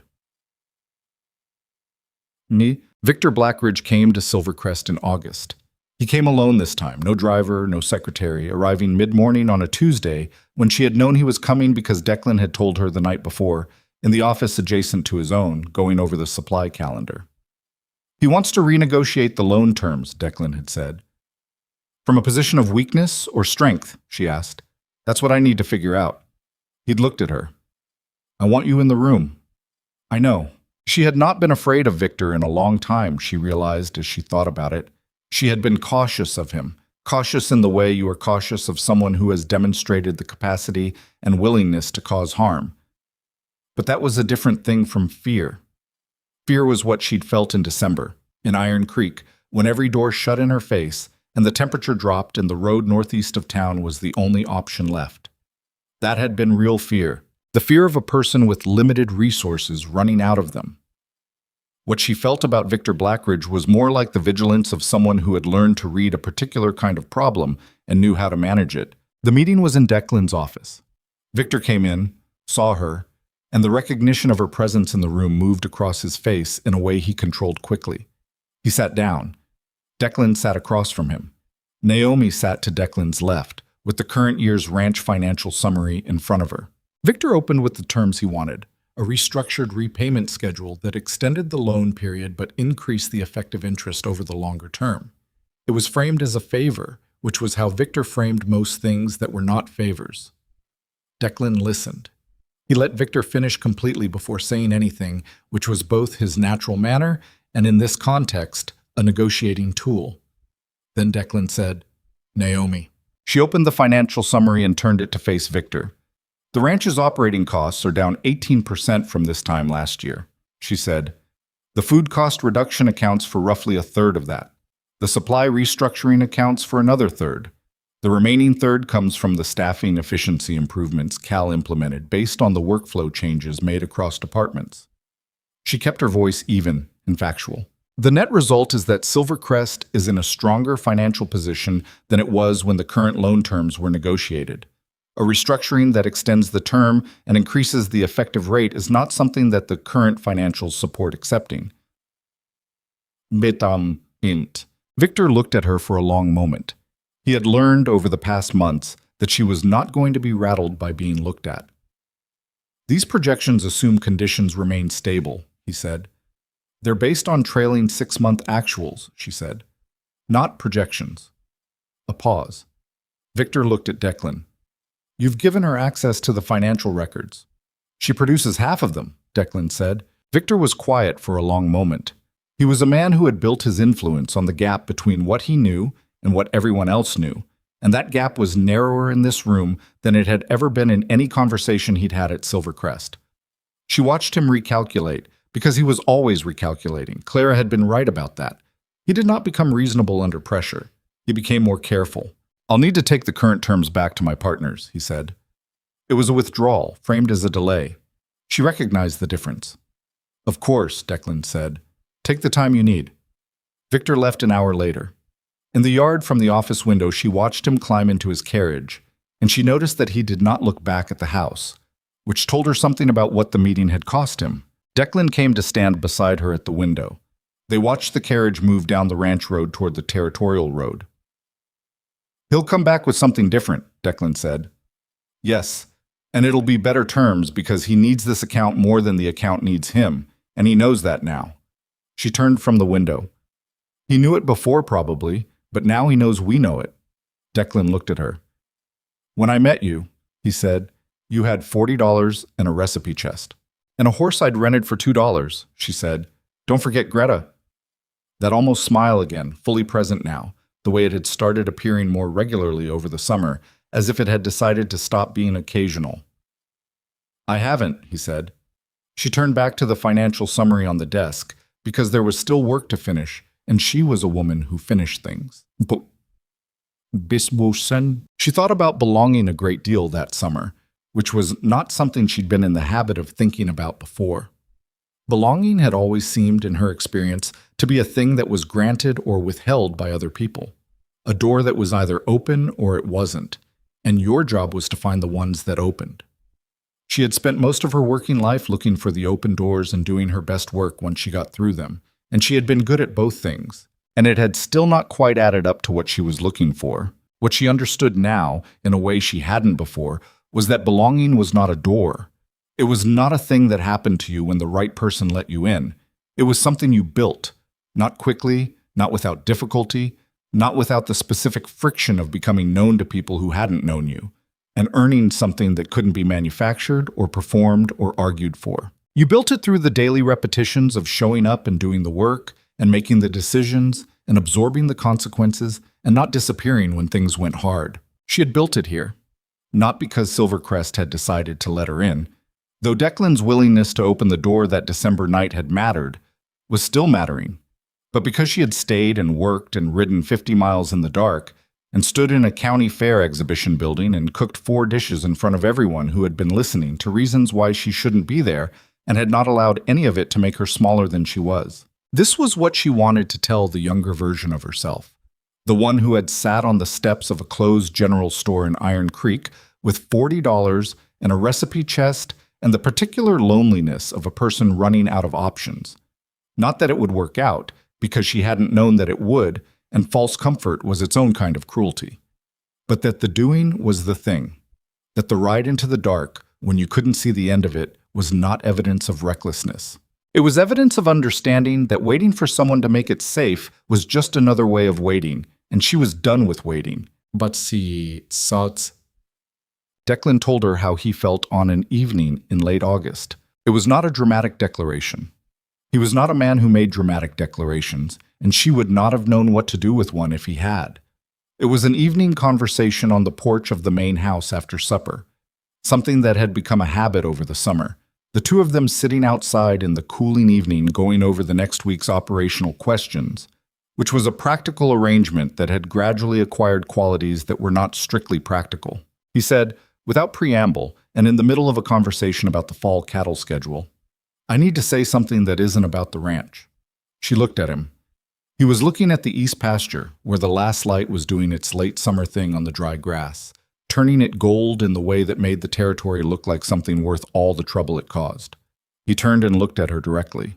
I want to tell you that I've been watching you since December, he said. Not in the way an employer watches an employee, in the other way. He stopped. He did not look away from her. I'm aware of the complications of that. I'm aware that you work for me, and that I own this land, and that those facts don't simply disappear because of what I feel. I'm not asking you to manage any of that for me. I'm just telling you, because I think you deserve to know what's actually in this room when we're in it together. She was quiet for a moment. The evening sounds of the ranch were around them, cattle distant, horses in the near pasture, the kitchen sounds from inside the house where Ada was finishing cleanup. I know, she said. He looked at her. I've known for a while, she said. I just wasn't sure what to do with it. What changed? She thought about that honestly. Victor came back, she said, and I sat in that room and I did my job and it worked. And afterward, I stood at the window with you and I wasn't thinking about Victor or the loan terms or the financial summary. She paused. I was thinking that this is the first place I've worked where I was given enough room to actually be what I am. And I was thinking that some part of that is because of you. Not all of it. Most of it is the work. But some of it is you. He was quiet for a moment. That's a careful answer. It's an honest one. She looked at him. I'm not going to pretend the complications don't exist. You own this land. I work here. Those facts don't disappear. No, he agreed. But I've been managing complications since I got here, she said. I'm not afraid of them. Something in his face settled. Not relief exactly, but the release of a tension that had been held for a long time. He reached across the space between the chairs and took her hand, once, briefly. Not romantically, or not only romantically, but in the way of two people making an agreement they both intend to keep. She let him. September brought the fall work and the first real cold since spring, and Silvercrest moved into its autumn rhythm with the particular efficiency of a ranch that had its operational structure working the way it was supposed to. Naomi managed the supply contracts for the winter stores, coordinating with Cal on the cattle side and Marta on the kitchen side, and Pete on the equipment and maintenance inventory. She filled 3 notebooks with notes and calculations and staffing assessments, and came to the end of each week with the work done and the next week planned. Walt came fully back to his foreman duties in September, lighter than before, with a younger hand named Jed working alongside him to cover the physical work he was still not cleared for. And the transition had the cleanness of something that had been planned carefully and executed by people who understood each other. Walt and Cal and Naomi had a direct conversation about division of authority in early September, sitting at the kitchen table with coffee that lasted 2 hours and produced 3 pages of notes, and one moment where Walt said flatly, "I don't need managing," and Naomi said equally flatly, "I'm not managing you, I'm coordinating you." And Cal made the sound that was definitely a cough covering a laugh, and after a pause, Walt picked up his coffee and said, "Fine," which was as close as he came to acknowledging the distinction. The cook position, the one Naomi had held when she arrived, was filled in early fall by a woman named Dorothea, who came from Harmon with 8 years of hotel kitchen experience and a dry confidence in her own abilities that reminded Naomi, slightly, of herself in December. She watched Marta bring Dorothea in, show her the kitchen, explain the organization and the standards and the particular requirements of a ranch operation of this size, and she watched Dorothea absorb it all with the attention of someone who knows they are in a well-run kitchen and is figuring out how it got that way. She watched all of this from the doorway, having a cup of coffee, and felt something that took her a moment to identify: pride. Not in herself, though that was part of it. In Marta. In what they had built in this kitchen and were now passing forward. She thought about her mother on a morning in October. She was in the small office adjacent to Declan's, working through the winter supply projections, and she had opened the recipe chest. She kept it in the office now, because it had become a working reference rather than a sentimental object, to check something in one of her mother's cards. The card she needed was near the back, and when she found it, she sat for a moment looking at her mother's handwriting. Her mother had worked in other people's kitchens her whole life. She had been good at it, very good by any honest measure, and she had never been given more than a cook's wage and a cook's authority and a cook's place in the hierarchy of whatever household employed her. She had never complained about this, or not in Naomi's hearing, but she had filled 437 cards, and she had taught Naomi everything she knew. And she had kept every recipe with the care of someone who understood that what she knew was valuable, even when the world around her was committed to not reflecting that back. Naomi looked at the card for a long time.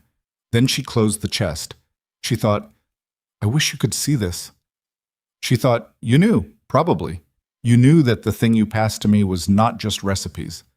She thought, "I am still learning what you taught me, and I think I will be for a long time."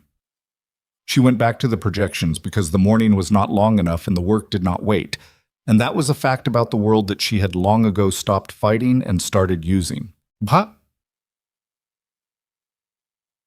The question she had been asked most often in her life was some version of why.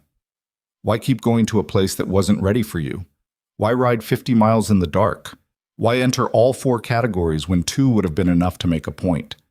Why take a position that was larger than what you had before, with all the risk that entailed? She had answered this question many ways over the years, and most of the answers had been true, and none of them had been complete.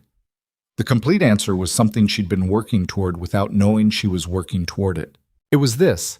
She did those things because they were what the situation required, and she had learned, slowly, expensively, through every rejection and every closed door in every room where she had done excellent work that was attributed to circumstance rather than skill, that the situation would always require something, and the only choice she actually had was whether to do it or not, whether to meet the thing in front of her with everything she had, or to make herself smaller and wait for someone else to make the first move. She had never been good at making herself smaller.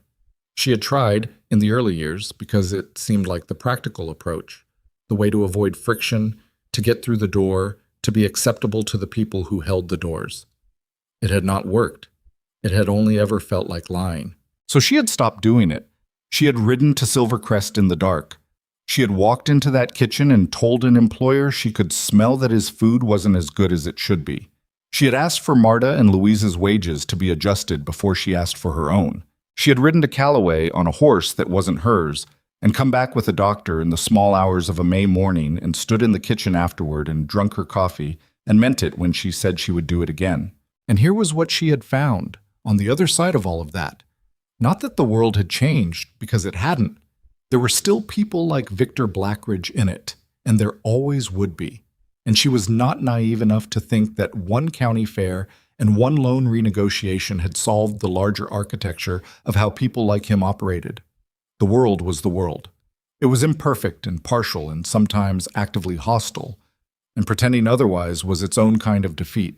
But she had found that inside that imperfect world, there were places that could be built, kitchens that ran right, operations that worked, people, Marta, Louise, Ada, Pete, Walt, Cal, Clara, Dr. Holt, who were capable of being trusted and worthy of being relied on, who grew when given room to grow and steadied when steadied, who carried the thing forward when you handed it to them. She had found a man who had opened a door in the dark and meant it, who had watched her carefully for months and seen what was actually there rather than what he expected to see, who was complicated and not always easy, and who told her the truth even when it was uncomfortable, which was its own form of respect. She had found this place. She had built it, and it had built her, and the two things were not separable. That was the answer, finally, to why.